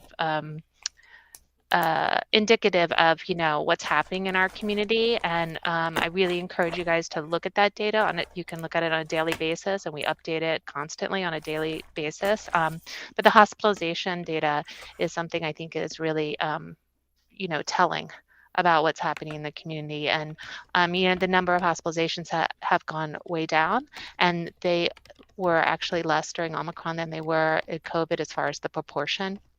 But it is, I mean, I do hear your point that, and I think that, you know, in the situation room, we do get those reports of the home test versus like having it citywide in our surveillance system. So they are reflected in the daily numbers in the situation room numbers. But I do understand your point, which is that not everybody who should be reporting a positive test is reporting a positive test. And what we usually tell schools is we have other mitigation strategies in place. We still have masking, we still have distancing, we still are concerned about ventilation, and of course, the very best intervention of all, which is vaccination. And as we hope that those are going to help to keep our community safe. And that's why we were able to even think about implementing a test-to-stay system. Okay. Yeah, but I also take your point. I just want to say about the turnaround times for the testing. I do think that the turnaround times for the surveillance testing, the PCR testing that's happening in schools is pretty good, but across the city, yes, it's, you know, that is a difficult thing. So as Sandra said, I think that the home test for that particular purpose is really helpful to families. Thank you. So now we have District 4, Rashida, you have the floor. Thank you. Thank you for this. Thank you for this. My daughter was tested at a New York City Health and Hospital testing site and tested positive, and they never notified the school. Is that regular, or is it just a backlog, or is it not a connection? I thought for sure it would be connected. Would you be able to answer that? And if not, I just wanted to bring it here in that space. Thank you. Sure. So I think that the request is for the families to notify the school and to notify your principal, because there's not a connection necessarily between all the places that you can get tested and then to be able to know where your child goes to school. Not everybody fills that information out when they go get tested, particularly at these pop-up sites. And, you know, people don't put in where they go to school or where they work or all that information. And we're not we're trying, but we're not always contacting every single case across the city. I don't think New York City Test and Trace have the capacity to do that all the time. So the request is that, you know, parents and staff contact their principals when they have a positive case. All right, good. Thank you for that. When may I ask, when are we gonna roll out the put out the case map again? Oh, I can answer that one. Thank you.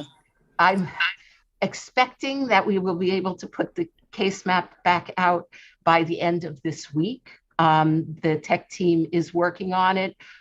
We had to entirely revamp both the map and the daily roll-up email to align to the new policies. We're no longer talking about classroom closures and building closures and school closures. So we needed to actually, that actually was a technology project. And the roll-up began to go out about 2 weeks ago. And the map should be done within the next couple of days. They're testing it now. Thank you. D20 had a question in the chat. Sandra and Tracy, she would like your email address. Is it possible that you can share your email address in the chat? Absolutely. Thank you. I'll put mine right in there. So D31 is Nicole Rivera, and then will be followed by Lourdes. And then that will be the close of this section. Good morning, everyone. Thank you. I have one question. I have two kids that are in the same school, and one of them gets they COVID tested randomly in the school, but my other student doesn't, and he's in 5th grade, and the one that does is in 1st. Is there a reason for that? Because I did fill out the form, but he's always told me that he's never gotten tested, and I would like them to get randomly tested. That's not a problem. Rather be safe than sorry, but he does not get tested in the school. And he's a 1st grader? Because my 1st grader does, but my 5th does, grader but your 5th grader does not? Yeah. I think that is probably the luck of the draw more than anything else. They do try to randomize among students who have consent. Every once in a while, we get a question about whether the testing algorithm is working properly. Every time it's tested, it seems to be working properly. So because it's random and because it's for the purpose of statistical sampling, sometimes 25 heads come up in a row. Yeah, my little one, he gets it like literally crazy random, which I don't mind because they are in 1st grade and they tend to not wear the mask as much. But my 5th grader, I always ask him, he's like, no, I didn't get tested. I'm like, why you don't get tested? I don't mind because even when they're class, if he's connected and then he stays home before going to school, I do get them tested, just so I could be safe and they can be safe going back to school if they stay out. But thank you. Thank you. Thank you for being so conscientious and for participating in the surveillance testing. It's really important, and thank you very much. Yeah, we have been really interested in having, more parents actually consent to testing for their students to participate in that surveillance testing. So it'd be great if you or promoting consenting other parents for consenting their children. Yes, I'm a PTA president in that school, and I definitely, always recommend it on the meetings, always letting them know it's great to do that. And if their kid is out because of another person, before going back to school, get them tested. You just never know. It's always, you rather be safe. It's your child. Stay safe, but thank you. Thank you too. So thank you again, Sandra and Tracy, for the Situation Room. Thank you for the update information, and don't be surprised. We'll ask you to come back again. Thank you for asking. That would be great. Right now, I'm going to drop into the chat the link that you and that the families in your schools can use.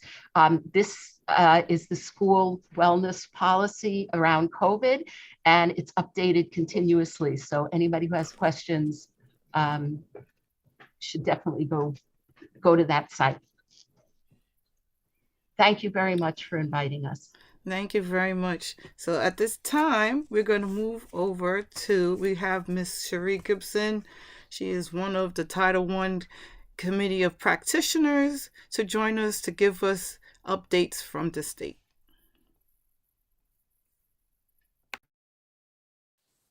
Hey, good morning. Good morning, CPAC. It's good to be with you it is morning. I said that already. Okay. It's good to be with you today. So excuse me while I share my screen just to, okay. Can you see the slide? Yes, we can. Thank you. Okay, so I am joining you this morning to give you an update from the New York State Ed ESSA Title I Committee of Practitioners. Myself, along with Selena Atterbury and Nikon McLean, are the DOE's parent representatives, and we met in January. Seems like such a long time ago, but probably a few weeks ago. We met in January, and I can quickly cover some of the things that are impacting our schools. First up, excuse me, New York State Ed submitted a waiver to the U.S. Department of Education around the ESSA accountability that is part of the plan in terms of, if your school is a CSI, TSI, or good standing or recognition, those are part of the accountability that New York State Ed puts in place to meet the Fed's ESSA guidelines. 2019 was the last accountability designations. And since then, because of the pandemic, they've applied for a waiver and been given one. This year, they applied to the U.S. Department of Ed stated that everybody had to go back into doing accountabilities. New York State Ed felt it was more important to ask for another waiver because they didn't want to start and know how to measure. Where do we start measuring? What data do we use? It's not consistent across the state. So they applied for another waiver to hold off another year on doing those accountability assessments. And they also applied to be able to use the Title I funds to help schools that are right now in good standing, but may be having a little difficulty or need improvement, to allow them to use those funds to support them. So first part of the waiver was denied. U.S. Department of Education denied that not doing accountability assessments this year. So they have to do that. So New York State Ed now is working with the U.S. Department of Education, as well as with all their stakeholders, to figure out the best way to do that equitably. So we'll continue to keep you posted. The importance of this is why, because if you are your school was a CSI or TSI school in 2019, you continue to be that, and you may not be that anymore. You may have done improvement. We do have some schools who may have been in good standing who are not that now, but it's like, so how do we support them? So it's important for us to keep a watch of it, to understand what is going to happen and what kind of supports and resources are going to be needed for our school. They are still waiting on a response on whether they can use the Title I improvement funds for schools that are good standing that may need additional support. So if there's any update in between, we will let CPAC board know and allow them to provide you an update. I want to thank CPAC and our President's Councils who jumped on it and helped with us in giving public comment to the waiver back in December. A lot of times they're always talking about they don't really hear from New York City parents, so they were very pleased and happy to have a lot of responses this last time around. So thank you guys for that. So at our meeting, because of COVID and everything, there are always updates on the testing on COVID health updates, but this time they did a specific update about testing. I think most of it we all know because we've heard from the chancellor and the commissioner about the testing. So it's very similar. So it's what the state has set up and then what the city takes on. And then some of it is no longer relevant based on what we're doing now. So, so kind of thing. So it's continuously being updated and they update us. A large part of what New York State Ed is focusing on is the federal monies that we have received from the CARES, CCRS, and ARP.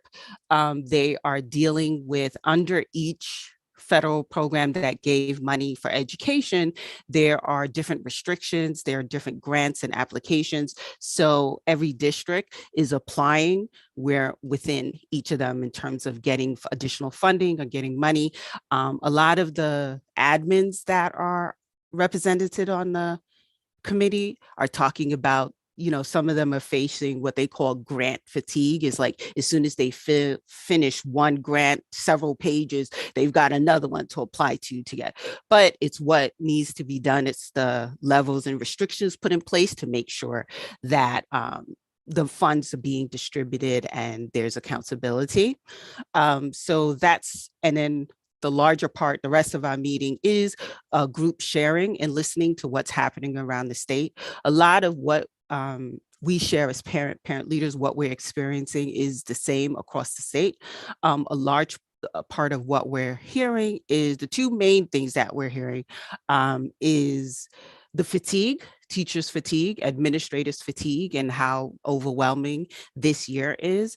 So overall, it was like everyone requesting everyone to be gentle with each other and taking care and replenishing ourselves. So we pass it on. You guys know you're dealing with your admins and your teachers and how they're experiencing. So just remembering that everyone is in the same place and feeling that way and always looking for solutions to help and in support. And I said two areas. I said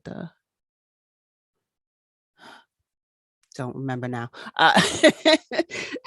Staff shortages. The staff shortages. That is a big area, especially in certain parts of the state. It's really excessive and punitive. So everyone is dealing with it. They're all coming up with ways to manage it and handle it. And it has been interesting to hear the different ideas from different parts of the states on how they're trying to handle and manage the shortages. And the shortages for them is not always teachers. It's even having administrative staff and just staff to help out. And principals had said, for a lot of what they're overwhelmed and dealing with, it was like if they could just get somebody that knew it and understood it and then trusted, they could just hand this task over to this person so they can focus on these additional areas. So lots of ideas on there. Another discussion point for us as parent leaders to talk with our administrators. So Title I updates, just to help in terms of our Title I PACs and DPACs and keeping information. All Title I schools should be finalizing budgets for their Title I parent set aside. Budget deadlines are coming up. Last time for modifications is March. So there are specific deadlines for different types of equipment that was sent out over the last couple of weeks. So we're in that process of making sure everyone gets in their budgets and gets those approved and put in so the funds can be spent. There is no decision from New York State Ed, as well as US Department of Ed, about whether Title I funds will be carried over next year. It's kind of leaning towards it's not, but if it does, it probably won't be known until June. So everyone has been emphasizing to just please spend your funds this year. Don't assume that we'll be able to roll it over next year because we might not. And I would just like to say, as presidents, councils, and PAs and PTAs, please help support your Title I PACs and your DPACs in their parent engagement. This is something that they've shared at the citywide Title I PAC meetings about how to do this. We have a lot of new PAC chairs and alternates who've never been in this space, so they're looking for best best practices, as promising practices is a new word I've heard that I like better than best practices. Promising practices on how to get parents interested in helping out with Title I and getting involved. So share what you know with them and give them the support. And that's it for us. Yeah, I think that covers everything. Selena, I don't know if you think there's something that I missed, but that's everything in our next meeting. You did an excellent job, partner. Thank you. Thank you. And our next meeting is April for the COPS. So we'll come back in May if you'd like an update then. And the next citywide Title I PAC meeting is February 24th, the last Monday. No, 28th, February 28th.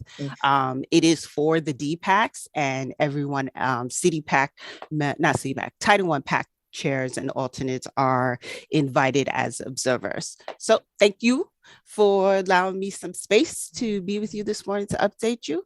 And I'm done. All right, Cherie, Ms. Gibson, thank you so much. We do have someone who has a question. Before I go to Bronx High Schools, Lourdes, yes, you are definitely will be on our May meeting for updates. We would like to continue having the updates from our Title I Committee on Practitioners. Thank you so much. Lourdes, you have the floor. Thank you, Madam Chair, and thank you, Cherie. Good to see you here. It's a pleasure to have you bringing this, especially to bring us this type of information. In regards to parent involvement, it's very important to continue providing our DPACs and our PAC chairs, the support that they need. In whatever, however possible. But one of the things that we have encountered, and this is what I'm a little confused about, right? Principals are supposed to do an attestation every year by a certain, time, and that information goes to the first Deputy Chancellor's office. What happens from that point with that information as DPAC chairs and PAC chairs and stuff like that? They're supposed to know, certain information, and they're not getting it. Also, their DOE emails are not being updated. There has been a whole year, and they have had to perform their work without that information, and somewhat, how can I say, somewhat depend on other people to kind of streamline, literally sleep all the time, the information that they need, making them unsuccessful in somewhat way in the work that they're supposed to be performing, providing the information to the Title I, community. Got you. And everything you say there is absolutely correct. And I will definitely encourage the CPAC board to have Andrea Ferguson or Sharon Rencher from, they're the central staff that handle Title I stuff. And I can tell you for the emails, this has been a problem for months, and it is frustrating beyond. And it's hey, I'm a go around, forget y'all, go around kind of person, but this is DIIT. And we need to have everyone from here to our FACE team and stuff, making it important that Title I PACs and DPACs have their emails back and they have access to the Zoom and stuff to do meetings and everything. The attestation, I can tell you that this has been something that I know the staff has been fighting for and with to get the names of so for PA, PTA, and President's Council, we have election certification forms, right? So they're used to that. That goes into the system. They didn't have something like that in place for the Title I PACs and DPACs. And so the filling out that attestation is where they take that information and create a database and stuff. You just had a lot of schools who weren't on top of making sure they had a Title I PAC in place by October. I mean, that's the face of it, and that put back DPACs. You had DPACs who wouldn't, you had districts who are still doing elections for a DPAC chair, kind of thing. And you have districts that don't have any DPAC chairs in place and DPACs in place. So it really is, and we're hoping with the new administration, the push, because it comes down to superintendents and principals, like superintendents have to make sure their DPACs are up and running, and principals have to make sure their Title I PACs are up and running. And we have to make sure the accountability is not just a check mark that, oh yeah, I got a chair, check, and keep it on. It's a chair alternate, and then a group of parents who are helping to do this stuff, right? And there's a lot of chairs. We have DPAC chairs on here now. There are a lot of chairs who are like, I didn't know I had to have other parents, like I didn't know, how do I engage them? How do I get that going? And so it is, the support is supposed to be coming from their principals, whoever they assign, usually a parent coordinator. There are new parent coordinators who know nothing about Title I, kind of thing. There are new FLCs that know nothing about Title I. So it is why we encourage and keep telling people come to the CPAC meeting, where they're hearing from other districts and what they're doing and getting the support that they need, as well as please direct any of them to us, to the Title I COPS. We provide support. The CPAC steering committee is in the process of expanding, so there'll be more parent leaders on there who will be representing their boroughs, and so they will be able to assist within their boroughs as well. I hope that answered it, Lourdes. Thank you. So there's one other Thank you very question much. here. And can we get invited to the meetings as listeners? Lourdes, there's someone who has their hands up, please. Yes, Lourdes. District 20, Tamara, you have the floor. Thank you so much. Oh, Sherry, you dropped. You said a lot of stuff that Title I chairs and DPAC have been dealing with. And do you invite principals to some of these meetings? Because it's, for some reason, for my district, it seems like a lot of principals are still under the assumption that they're the ones in control of the money. So the Title I chairs are having an issue, basically saying, well, you're not a parent, so it's not your money. You know what I mean? And it's like, it's a struggle for some of us, just in order to set up workshops, or to even like get books, if you want to do books and things like that, because the principal won't like approve the purchasing order, or like things like, there's issues with the purchasing secretary. It's a struggle, and it's not their money. That's what we always coming back to. It's not your money. And like, some of them don't even know who they go to for issues like this, because they try to come to us, and I go to DPAC as part of President's Council. Yeah. So your district, you're absolutely right. Your district actually has a pretty strong DPAC chair who is bringing along Title I PACs to make sure they understand and dealing with this. And I believe you guys also have a new soup that is learning about Title I stuff. It's always been a struggle and a fight with principals with this set aside. Like, it's just this little pot. You still got this big pot. Why can't we just have this little pot, right? Instead of just this pot. But and that's where it comes to, the parents have to hold their ground, and like, we're going to make a decision about these funds. We want to be able to do what these funds. And so then it becomes learning what the steps are and who you can reach out to. And that's where it's really important to have the PACs come join at the CPAC, because we talk about it there a lot as well. There are, if you're not getting help in your principal, you have to go to your superintendent's office. If you have specific things around budget, it's about going to the BCO, the Budget Central office, who every district is assigned somebody that can help them around those budget issues. So it is absolutely something that we still have to educate and do a better job of educating principals. I don't know, Selena and I will take a note back to them about inviting principals to a CPAC meeting, that, to hear and learn, especially for this spring, because one of the things the steering committee is going to be taking on is helping PACs be prepared and in place before September, and kind of thing. So this way they come into the school year prepared and knowing what they have to do instead of scrambling, in October when you really should be starting your Title I discussions then. Okay, thank you so much, Ms. Gibson. Thank you for coming here. No, there's no more questions, hands raised.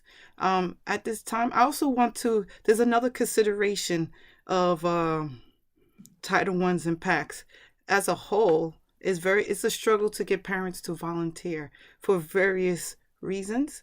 So that also needs to be addressed on how we could get more parents to volunteer for all these parent leader roles that exist. So that is a real conversation to have. Part of the reason we're still in a pandemic. That is part of the reason. Can I speak right now as a Title I cop? I just wanted to say, you're right, Shirley. It's so important about parent engagement.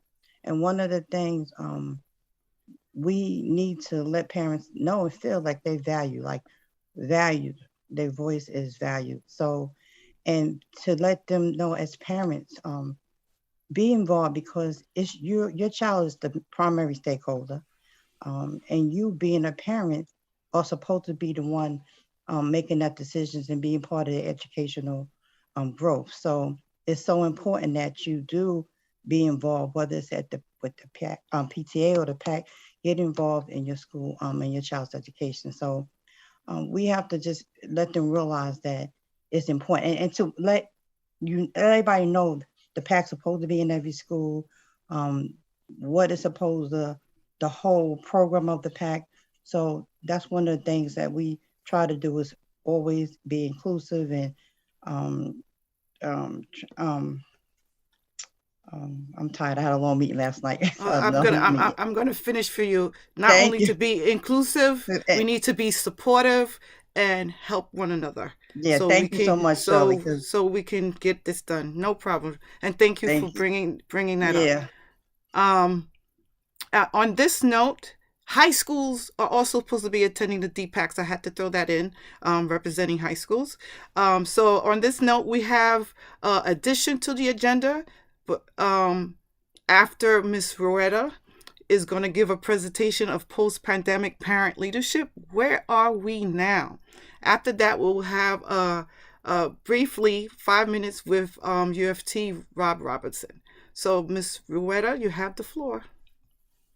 Oh my goodness, good morning. I am so pumped up from hearing these conversations about Title I and just parent leadership in general. I'm going to share my screen.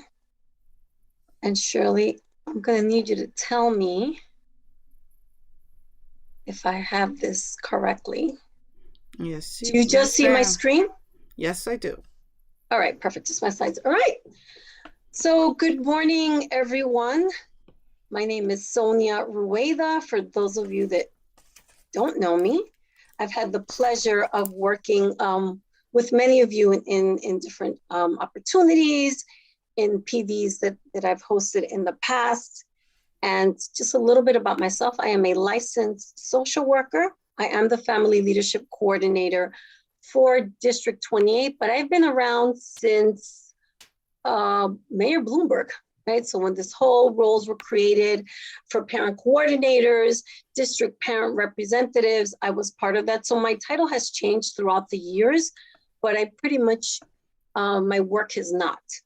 And so I am a fierce advocate for parent voice, not only in this capacity, but I've worked with foster parents, grandparents, caregivers, incarcerated parents. Really, ultimately, the goal is to make sure that parent voices are heard. And just when I started this, I had no children. So it was very interesting doing this work when I didn't have children and parents would challenge me. And then when I had children, I have 2 young adults now, but they attended New York City public schools. They graduated from New York City public schools. And it was a different shift now, because now not only was I a parent, but I worked for the Department of Education doing technical parent leadership work. And then the next thing I knew, I was kind of thrown in to this role of SLT, Title I, PTAs. And so this is where all of this experience has come together. And I'm hoping today that we have a conversation, not so much a presentation, but just a conversation. And it's such a great segue because I know Cherie talked about refreshing, fatigue. And so all of these are topics that I'm hoping we can talk about briefly because I know my time is limited, especially for you as parent leaders in the pandemic.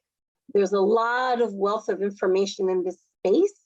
And so my hope is that you'll chime in, that you'll use the chat, that Shirley will let me know and get a pulse of what you want to say, because I really do not want this to be a one-sided conversation. And so, quote, it says, great leadership usually starts with a willing heart, a positive attitude, and a desire to make a difference. And when I first saw this quote, I got very excited and I said, wow, yes, this is true. But this is not true for many of us, right? Some of us, and I know because I've done elections, including myself, the time comes, election, and you're sitting there hoping that someone steps up. And back in the day when we were in the building, people would stare at you, right? Like, oh, man, you can do this. You've done it for the past 4 years. Or you come in saying, you know what? I'll just do it if no one else steps up, right? And so that's a reality, right? Some of us are in this position because no one stepped up, because you still felt like you needed to keep the torch going, even though the torch was dwindling away. And so regardless, you're here now. You're representing your parent leaders, and especially during this pandemic. And I wanted to talk about this pandemic because parent leadership has changed, right? And you've seen it. You've seen it change in terms of policy, thanks a great part to your advocacy, right? To get the policy, the Chancellor's regulation updated to meet the needs of your communities in this pandemic. So I think that this quote, still keep it going, right? Keep those words there regardless of where you are and how you got here. You are here and you are a true force and a very valued partner in this work. And so I just want to take a minute and ask you, you can unmute yourself, or I don't know how Shirley wants to, if you want to put it in the chat, but I want to know how you're feeling in your role as a parent leader now. We talked a lot about technical things today, right? Safety, protocol, COVID, situation room, but I want to hear from you. You as the parent, as the person that's sitting in these seats, how are you feeling right now as a parent leader? Okay, so everybody could raise their hands or type it in the chat, but so far we have stressed, overwhelmed, disappointed, lied to. Wow, anything else? I don't see any hands up. And I mean, those are great. Unappreciated, tired. Yes, thank you for being honest. I did something unheard. I'm sorry, unheard. No, say it. Unheard. Wow. Left out. And these are very true, true feelings.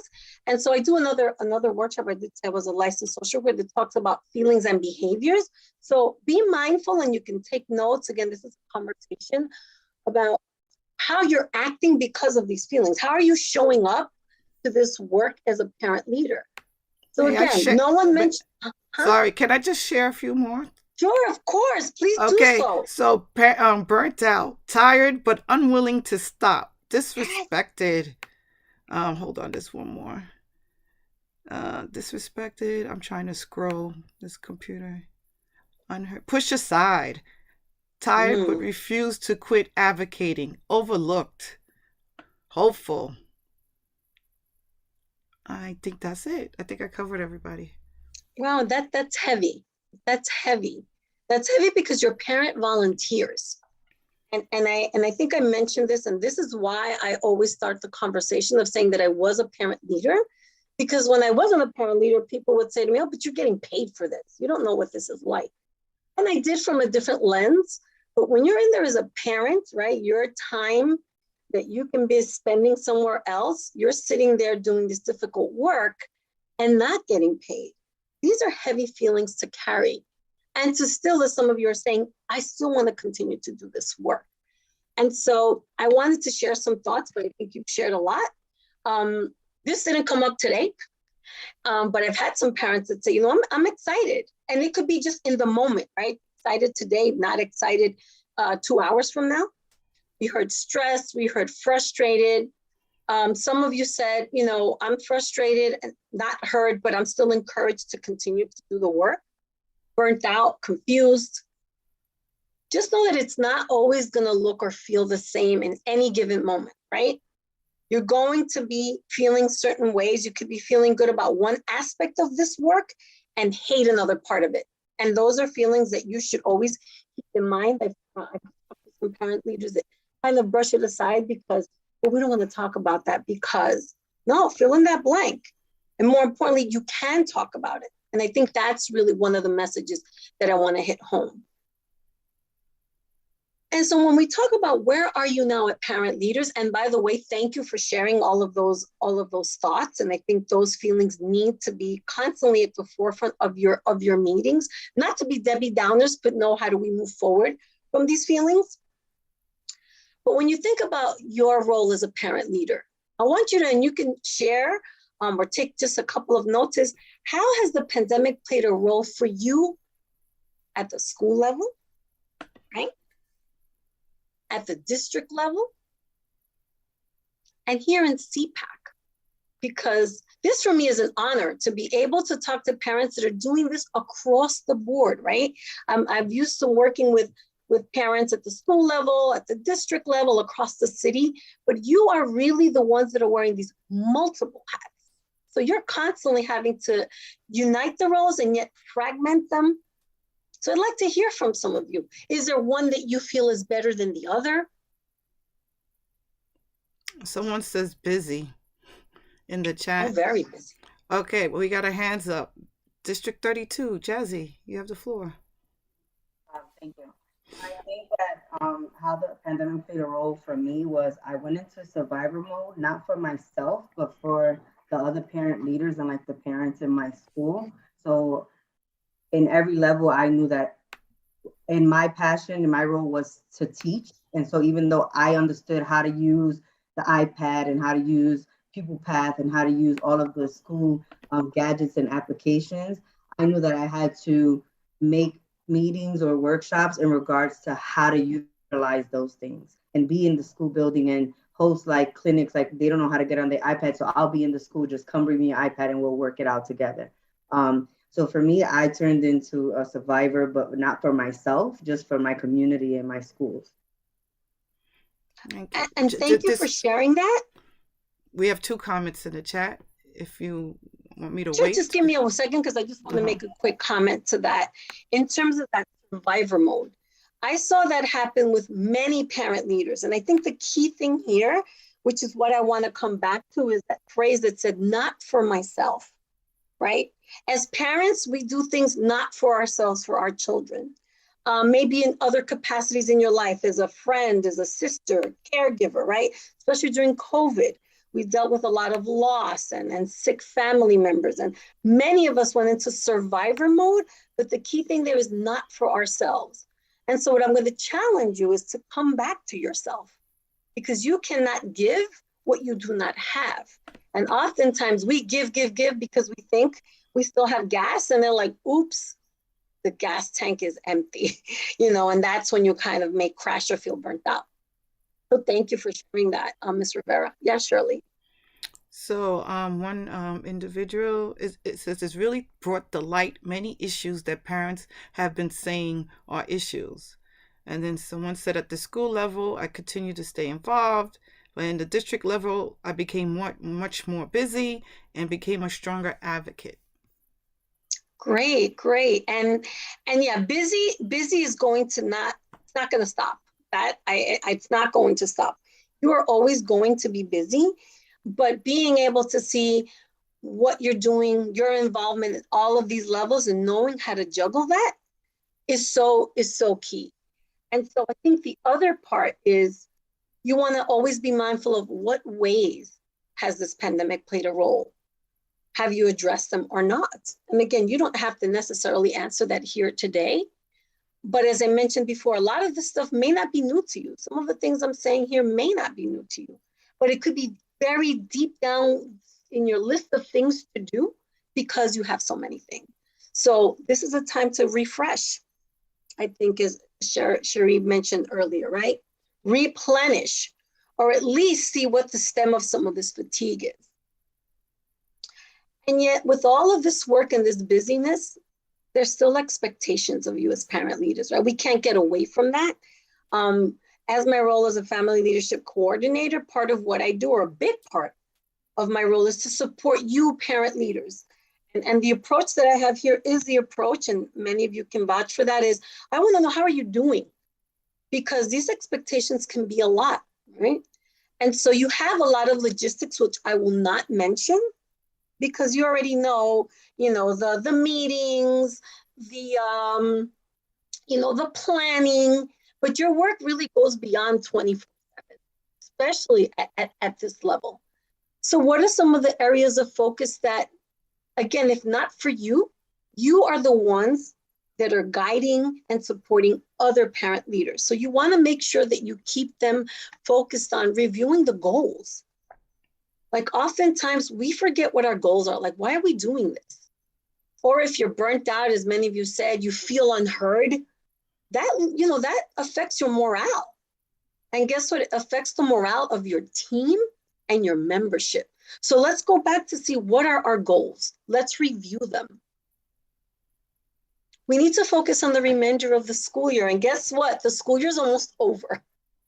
Right? We think not, but many of you are already looking at, we have a break in 2 weeks, so that week is out. You're looking at elections, you're looking at Title I. How are we getting parent volunteers? So that school year, there's a lot of work to be done, not a lot of time left. You're still continuing to stay informed. And that's why I'm so glad I came to this meeting, and I've had the pleasure of chiming in at other CPAC meetings. There's a lot of information that's shared. But I think the responsibility of you as parent leaders is to remind your parent representatives at the school level is that they too need to stay informed, right? They are offered opportunities to attend meetings. They are responsible for staying informed of policies, of regulations, not just what pertains to them, but the entire membership. Because then there's a responsibility of sharing information, right? And again, I'm speaking from my experience of working with executive boards where, and this may not be anybody here, but maybe you know of executive boards where 1 or 2 people love to take the information, but they're not going to share it, right? And that's not our role. And I say our because I still wear the parent leadership hat when I have these conversations, because I remember what it was like. So I was committed to share information. I think it was Ms. Rivera that said, I was stepping up doing iPads and doing all of these things. But your role is to continue to share information. So that means that you need to be where this information is being shared. Remember to provide feedback to each other. Oftentimes, I know that there are executive boards where only 1 person or 2 are doing all the work. For whatever reason, it's because one person is MIA, or you just don't, I'm not even dealing with that person. Let me just wait a minute. I'm tired of asking. Like, you can't do that. You have to accept at some point that you are a team. And any of you that know me, I've been doing this work for many years. I approach PA-PTA work as a team. So I believe that all of you have titles, but at the end of the day, the work should be done, and what better way to do it as a team? So you need to provide feedback. What are your successes? What are your challenges? And notice I put successes first, because we could spend all day talking about the negativity, the challenges, but what are we doing right? And I'm sure there's a lot of things that all of you are doing right. Maybe you're not marketing it enough or giving yourselves a pat on the back. You want to assess your executive team. And that's why I do a mid-year checkup with parent leaders. I offer that session because this is where I started noticing throughout the years that around December, January, people started going MIA, missing in action. Where is everybody? after the break, Thanksgiving, holidays, everyone was done. And so I started asking, or people were resigning, or I would find out that only the president or one member was doing all the work. So are you still a team? And if not, let's have that conversation. You need to still assess your membership. What are their needs? So oftentimes as parent leaders, we walk in with great intentions, but the intentions become our personal intentions. So we have to remember that we are here to represent our members. So what are their needs? Let's keep a pulse on our community. And I've heard parent leaders say, well, I know what the membership wants. And then the membership wants, and I'll say, well, how do you know? Well, because I know. I've asked one or two parents, or we meet on the corner. That's not getting a pulse on your entire membership. So that goes with advocating for all.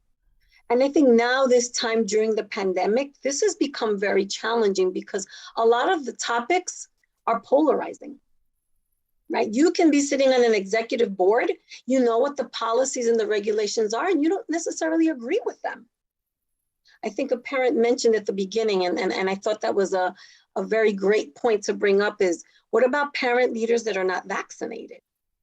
Right? How are we including them in this conversation and in this work? So our job, your job, is to be creative and see how we're advocating for all.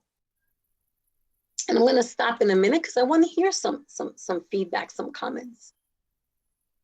Please take the time to reflect. And reflect can be challenging if you really take the time to be honest with yourself. So reflect is also and should include, to me, most importantly, the self-reflection. How am I doing as a parent leader? So when you ask that question, you can answer the question, but the best way is to ask others. And that's where it gets tricky, right? When people are telling you really how you're doing or their perception. Well, thank you, but I don't agree with that. That's not how I'm doing. Well, it's your perception that's very important when it comes to your membership.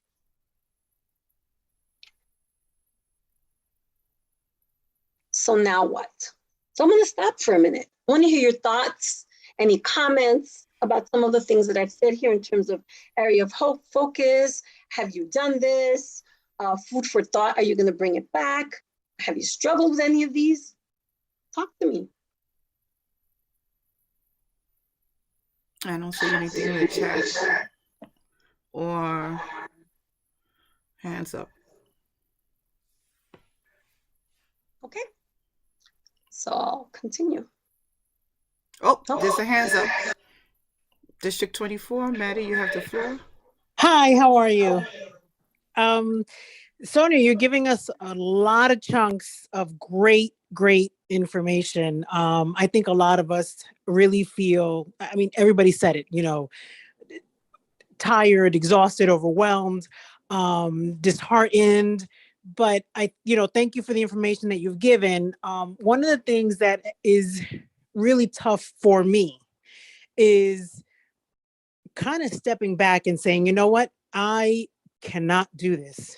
The idea that I have to say to myself, I cannot do this, and kind of step back and just, pay attention to my own mental health, to my own health in general, is extremely tough, which then leads to, in my opinion, to failures on my part, where I'm doing things because I have to do them. And then I end up realizing, I'm making mistakes. I'm not communicating the right stuff. So this work is not easy. And I always tell people, and I tell our executive boards in our district, this work is definitely not easy. It's truly, you have to do it because you want to do it. You are in the positions that you're in because you want to be there. One of the hardest things also is being the sole member of an executive board, pretty much doing everything. Pre-COVID, it was one thing where you had people that had different strengths and were doing, someone can do the shopping for this, someone can do this, someone can do that. While we're in this, because a lot of it is virtual, because a lot of it is electronic, the onus kind of falls on one person, and that can be really, really exhausting. So I think one of the, again, thank you for even recognizing, giving us the ability to recognize these things as parent leaders, because it gives us a great opportunity to be able to introspect. So thank you. I mean, again, I think we all pretty much feel the same thing, unheard, disheartened. And I think we all really need to just sit back, take in the words that you're saying and recognize what our own flaws are, which I know what mine are, because it does make us much more effective leaders. So thank you. No, thank you for stating that. It's not easy. Look, when I walked in as a parent leader, I walked in with one knowledge, right, of the regulation. So I walked in there saying, I'm gonna whip this, I'm gonna do this. And the first thing I said is, wait a minute, why am I saying I am, right? That's already goes against my team philosophy. But the other thing too is I have a certain way of working, right? I'm very detail oriented, and I tend to have, or at least in the past, because I've grown, right? Not have patience, right? If someone doesn't do things, I'm just going to do it on my own. But that one doesn't keep your team together. And Correct. two, you start burning out, and even you start feeling resentful, where when I flip it, I said, well, wait a minute, why am I not taking advantage of this person? Maybe they cannot write minutes one way, but they're writing minutes. So it became looking at the positivity of our team members rather than saying you're just not doing it the right way. My way could be right for me, but it doesn't necessarily have to be right for somebody else. So yes, that introspection is so valuable in this work, especially when many of you feel like, it's taking a toll on you. So thank you, for that. We have one more hand. Sure. District 8, Angela, you have the floor. Hi, thank you so much for this presentation. The reason why I brought that topic up to the chancellor is because right now we're really struggling. I'm hearing from different parent leaders with this whole thing, especially with the vaccinated and the unvaccinated parents. And so, in some of our schools, you have where all of the parents are unvaccinated and then they want to be able to do things, but then they're not. Or you'll have where, most of them are unvaccinated, and then you have one person who's the only person who's going into the building and doing everything and feeling the burden of that. And, there's all different scenarios that are playing out. And, again, making each one of these parent leaders feel as if they still are bringing value, whether or not they can go into the building or not. It's a constant struggle, and it's hard to continue to keep encouraging when there's so much out there that makes them feel less than. So, I don't know what suggestions you have in those kinds of scenarios. We've been pulling out of our hats, so let me know what you think we can do to bring this together. And COVID's just made this so much more difficult. Thank you. Sure. And that's why I'm glad that you brought that up. I think our creative juices, right, as parent leaders, it's kind of like we always have to dig in, right, pull things out of the hat, because we have to keep moving to kind of see where are we going, what's working, what's not. But sometimes just having conversations with parents and saying, look, these are the restrictions not imposed by us, right? These are the policies that we must live with right now. How can we work together? How can we include you in this work? You'd be surprised how the parents will be able to tell you. Yes, you're going to get a parent that's going to say, well, you need to change the vaccine mandate. Well, that's why you're upfront saying, I can't change this. But given that I can't change this, there's a lot of room for things that we can do. How can you be part of this? So it doesn't have to be you that's pulling out of the hat. Let them bring a hat and pull things out with you. And oftentimes we don't really think about that. We feel as parent leaders that we always have to come to the table with all the answers or plenty of answers. I have to tell you, oftentimes I would come to meetings and I didn't have a proposal in me because I was burnt. Because remember, I do this work, sometimes 12, 14 hours a day, and then still had to do parent leadership. So I would bring it to the membership. Hey, parents, talk to me. And you'd be surprised at the beginning, people feel uncomfortable with silence. 1 second sounds like it's forever, but you'd be surprised how some parents will say, well, I was thinking, and you're like, run with what they're thinking, even if it's far-fetched. You'll get conversations going, and they can be virtual. You know, it doesn't necessarily have to be in person, but flip it on others to bring things to the table. And that's just like the short, easy answer, but we can certainly have this conversation, or I can come back to talk about best practices, promising practices, however you want to say it. Thank you, Sonia. And we have one more hand. Bronx High Schools. Lotus, you have the floor. Thank you, Sonia. And I wish we had, I wish we had all in every FLC and every FSC, we had the knowledge and the willingness to actually provide the support that all our PA, PTAs, presidents, councils do need. And piggybacking off from a council member on District 8, Angela Torres, mentioned, you know, it is important for leadership to understand as well that, you know, parents, unvaccinated or vaccinated, they're doing this free of charge to the DOE because they care, because they love what they do, because they believe in the education of their children. And to how do we tell a parent who has been elected, right, within their community, that already serving for so many years, we're gonna have to ask you to resign because you're not vaccinated. And we have to be reminded the OML, the open meeting law for SL, and certain other, you know, and CCHS and so on and so and CCCs, you know, they will require at some point, if the waiver is not extended, that we come back into a building. How do we ensure that we keep those parents leaders that have already been elected to those positions to be kept? Because it is unfair that I have to deliver to my recording secretary, or let's say my Title I PAC chair, that, oh, you're gonna have to resign because now that we have to come in person, we need people that are vaccinated. I'm sorry, we're doing this again free of charge to the DOE, and the reconsideration needs to be made for parents unvaccinated. Sure, and thank you for that. So these are the platforms, right, that you, and I've heard, I mean, I signed on at 9:30 and I was able to hear the strong voice of this group in terms of advocating for the needs of your community. So that's where you start out, right? But the other part of parent leadership that I say to parent leaders all the time in other PD sessions that I offer is, there's a tough part of being a parent leader. And that tough part is when you have to be the bearer of bad news or uncomfortable news, or however we want to put it, right? And that comes with sometimes, again, sharing policies and regulations that may not necessarily seem fair, that you don't agree with, right? I back in the day, I don't have it with me, but I would walk around with my Chancellor's regulation highlighted, because it's not about me, right? It's about, these are the regulations that we have to stand on.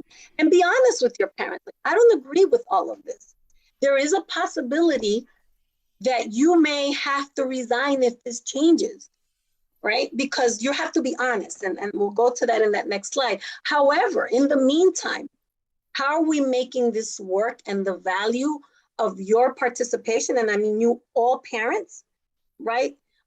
Contribute and be part of a meaningful community. And so that's the part about parent leadership. And I get this often at a school level. Parents will sign up and they become part of the executive board, but then they don't want to, you know, be the bearer of news, of reality. And I always say to parents, like, I'm the one that's going to tell you the small print. Please don't kill the messenger. Try to put some humor to it. But the reality is, the policies are the policies. All right, so I'm going to go to the next slide. So now what, right? We've talked about some of the things that you're doing, the challenges. So what are you doing now? Guess what you're doing? You continue to lead. You continue to lead because you have brought, with all the negative feelings that were mentioned, some of you said, you know what, but we're still doing this work. We're still doing it, and we're committed. And so one of the things that I'm going to, again, these are like nuggets of suggestions for you as parent leaders, is to recognize and address the stresses and concerns of all your members. right? Your executive team, your general membership team, validate them. Don't minimize them. You know, if parents say to you, I'm tired, I don't want to come to this anymore. You guys aren't offering me anything. Recognize that. Don't be ready to jump in and say, what do you mean? I'm a parent volunteer and you don't know what I'm going through. Like, no. Recognize that people are stressed out because of this pandemic and that we still are in the pandemic. I've already gotten calls and emails from parents because of this mask. I'm saying mask, right? Because I think the chancellor said it so well. Just because your group feels one way, you don't know how every parent feels. So you have some that are already stressed out. Some are in favor, some aren't. So validate everyone's concerns, including your own, right? Very important. Be empathetic. I go to many meetings, not just for the DOE, I go for community meetings, police community meetings, and sometimes the approach is very unempathetic. And as parent leaders especially, we need to be empathetic. Put yourself in somebody else's shoes because you may never have seen those shoes, worn those shoes, and may never ever have to be in those shoes. But wouldn't it be great if you're empathetic because you're representing an entire community, right? This to me, I think is the big one. If you don't leave with anything else, I think this one will kind of address everything else. Is actively listen, right? Listen to understand and not to respond. And that's very, very difficult. As a parent, I do this when I do parenting workshops, because what do most of the time people do? We're not really listening. We're kind of hearing, right? Because we can't wait for that person to finish, because let me tell you, I have something to say. So you're not really listening. And the reason why I know is because sometimes I'll attend meetings and I'll hear the executive board respond and I'm like, you really weren't listening. You knew what you wanted to say, but you're not actively listening, right? And actively listening to someone also means your body language. I think I'm on camera, but body language is important, right? Are you saying like, or do you do this, right? When someone's gonna speak that you just don't wanna listen to, do you do this? Get off the camera. And then get back on the camera, right? I study all of these, right? So be mindful of all of these things, right? Be mindful of active listening. Be honest and transparent. And I think I mentioned that before, right? Be honest about the policy. Be honest about the regulation. Be honest about what's going on right now. If you're struggling, it's okay to know your membership, because you know what? Your membership is you. You're just representing the membership. So if you're struggling, guess what? The whole membership struggles. And so you need to let people, when you're doing well, you let them know that as well. Nothing wrong with being honest and transparent. And guess what? I hear many parent leaders that say to me, the DOE is not honest and transparent. But then I go to their meetings and I'm like, but you're not being honest and transparent either. And so you want to make sure that it goes across the board and that it's two ways. Please don't judge, right? Be open-minded. Separate your personal views. And that's hard. Separate your personal views when you are wearing a parent leader hat, right? When you're coming into the school as a parent, when you're coming to talk to the principal, a teacher, you, the parent, that's different. But do not intertwine both. I had a parent that one day said, but I'm the PTA president. I said, yeah, but did you go to speak to the principal as a PTA president or as a parent? Well, as a parent, then you're the parent. So know how to separate your views, and it's not easy. I'm gonna tell you right now, unless it's easy, it was not easy for me. And I see parent leaders struggle. So just keep a pulse on that. Keep the lines of communication open. Open, meaning that be ready to share, to give, but be ready to receive. And sometimes people don't know how to deliver messages, right? They give you messages and you're like, excuse me? But it could be the other way. You could be the one delivering messages where people are saying, excuse me? And that's okay. Let's work on that, right? That's part of your parent leadership growth. Allow opportunity for honest feedback. And I've said that before. you know, it's almost like you see a lot of memes and things of, oh, how do I look? And then someone tells you like, but that's not what I wanted to hear. You were supposed to tell me that I look good. You know, make sure that the opportunity is there for honest feedback for everybody. And again, that goes back to the point of someone else before, like, what do we do? We're tired of pulling things out of a hat. This is the opportunity when you have that feedback. And the last thing I want to say is be positive role models, the best that you can, right? Because remember, you are leading leaders, which is why this is, I think, is a great opportunity. I know for me to talk to you because you're leading leaders at the district level and at the school level. And this is a gem and an opportunity for you, but also could be a moment for you to really be totally burnt out when you think about it, because it can be overwhelming. Any thoughts, comments as I wrap up? Yeah, Sonia, someone puts, learn how to separate your different roles if you wear more than one hat. Yes. Yes. And I think that's when I talked about separate personal views, that is part of that, separating those hats. And that can be, again, that can be a struggle for many. And we got one more. Thank you for bringing the conversation in this space. We all need to take time for us and many of our members to do too. Point taken, and an advocate for mental health. But how is this going to help our communities? We have a presentation, but now how about bringing the resources available for parent leaders and parents across the city? Mm-hmm. Great question. And so that's not like a one-shot deal response, right? There are resources out there. There are resources out there for parents and for parent leaders. And again, I can only speak from where I come from in terms of my district, but I know that citywide, there's a lot of resources for parent leaders. I think that the work, this is more my opinion, is that you do the work more at the local level, right? One parent at a time, 2 parents at a time, 10 parents at a time.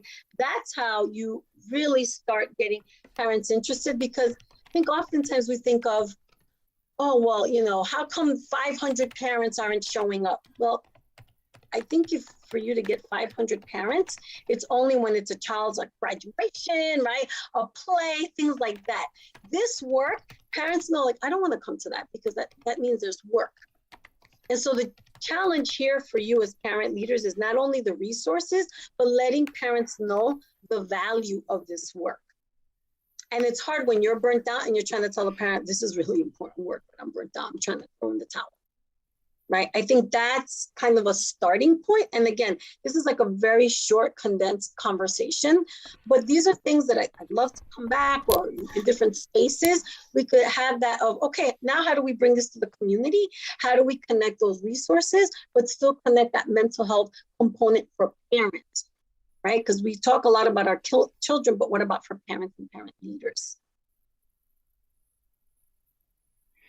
Anything else, Shirley? I do not see anything else in the chat. I don't see any hands raised. So I would like to thank you at this time. I just want to say one last thing. Okay, go ahead. So remember the value of your role and the work that you do, right? If your actions inspire others to dream more, to learn more, to do more, and become more, you're already a leader, right? And I say this not as lip service. Right? I lived it as a parent. I lived it as a parent leader. And you're a fierce, determined group. So I'm just going to say that continue to encourage each other, your school communities. This is an opportunity for you because you're with an administration that's actually saying, we want to work with you, right? So take advantage of this. There are a lot of other components. Correct, there isn't equity all over, right? There's different resources, but take whatever you have and start with that. Build with a foundation. I don't know if Mr. Mojica is still here, but again, doing this as a parent leader, I remember inviting him to my school, to our high school, and being able to say, oh, will you come and speak to parents? And he came, right? So it's building those relationships one step at a time, you know, eat it one step at a time. Take it and embrace it one step at a time. So on that note, I want to thank everyone for giving me this opportunity. And hopefully I'll be able to join you in a future conversation. Thank you very much. So, I'm so sorry, Shirley. Just wanted to say, Sonia, I remember that invitation. I'm still here, and thank you so much for inviting me all those years ago. Thank you, Jesse. And Sonia, again, thank you for coming in. Let me see. Can you hear me? Yeah, I can hear you. My pleasure. All right. Thank you very much for coming and sharing your knowledge and experience. And we will definitely have you back. Great. Have a good one. Have a good rest of the day. And thank you. Thank you. So at this time, very briefly, it's just 5 more minutes and then we'll come to adjournment. We have with us UFT, Rob Robertson, who want to give us some updates. Good morning. Well, actually, it's afternoon now. So good afternoon, everybody. You're actually correct. It's afternoon. Thank you. Yes, 5 minutes is all I need. I see good friends on here, Rashida, and I see Marie Pleshier and Cherie Gibson and some others. So it's great to be with you all. My name is Rob Robinson. I am the Manhattan Parent and Community Liaison for the United Federation of Teachers. And I believe that a lot of the members here are familiar with me, having seen me at your CPAC meetings when outside was still open. Madam Chair, I got one quick slide that'll make my talk go from 5 minutes to 3 minutes. So if you give me the opportunity to be able to share, I will do that and talk that through very quickly. My goal here today is to share with those who may not know who I am and what my role is. And it is simply on behalf of the United Federation of Teachers to provide support to parents, parent-led organizations. And I am one of 5. So there is a parent and community liaison in each borough. I just put those in the chat. And so I represent Manhattan. And then I also work with all the citywide councils that touch Manhattan. And then there's one in Queens, the Bronx, Brooklyn, Staten Island. So those names are in the chat there. I am a big believer in providing support for parents, being a parent myself of a 7-year-old, well, 8-year-old now, who thinks she's the boss of my life, and a 5-year-old who she is training to be the boss of my life. And so I recognize acutely the importance of parent engagement and parent empowerment. And so at the UFT, we offer 3 staples that many of you who are on the call have participated in. We have our BRAVE program, which is our anti-bullying program. And so for those who are interested in that, you can reach out to any one of the liaisons that I've indicated in the chat. And we have a form that you can fill out, and a BRAVE instructor will come to your school and do a presentation free of charge about bullying. We also have one of our gems of a resource in Dollar Teacher. Many of you have utilized that resource where your children can call and in multiple languages get homework support and homework help, right? So that's our Dollar Teacher program. And then every spring and every fall, each of the parent liaisons do a parent conference. Many of you here have attended the Manhattan Parent Conference, as well as many of the others. And so that's a day where we have presenters come in. We do workshops on topics from special education to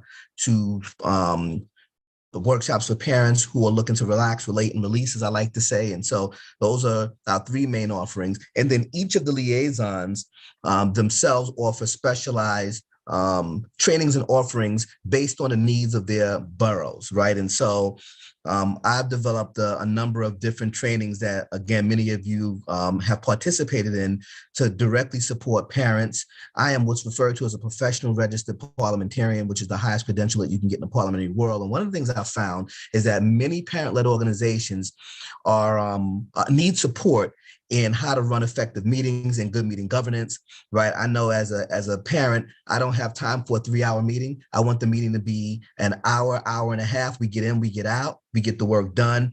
And so that's a specialized skill set, right? And so I do a lot of these trainings for president's councils, particularly in the 6 districts of Manhattan that I support. I've also done them for Brooklyn and for the Bronx. So there's a training that we offer for that free of charge. Understanding bylaws and standing rules is another big one, and how your bylaws juxtapose with Chancellor's Regulations A660.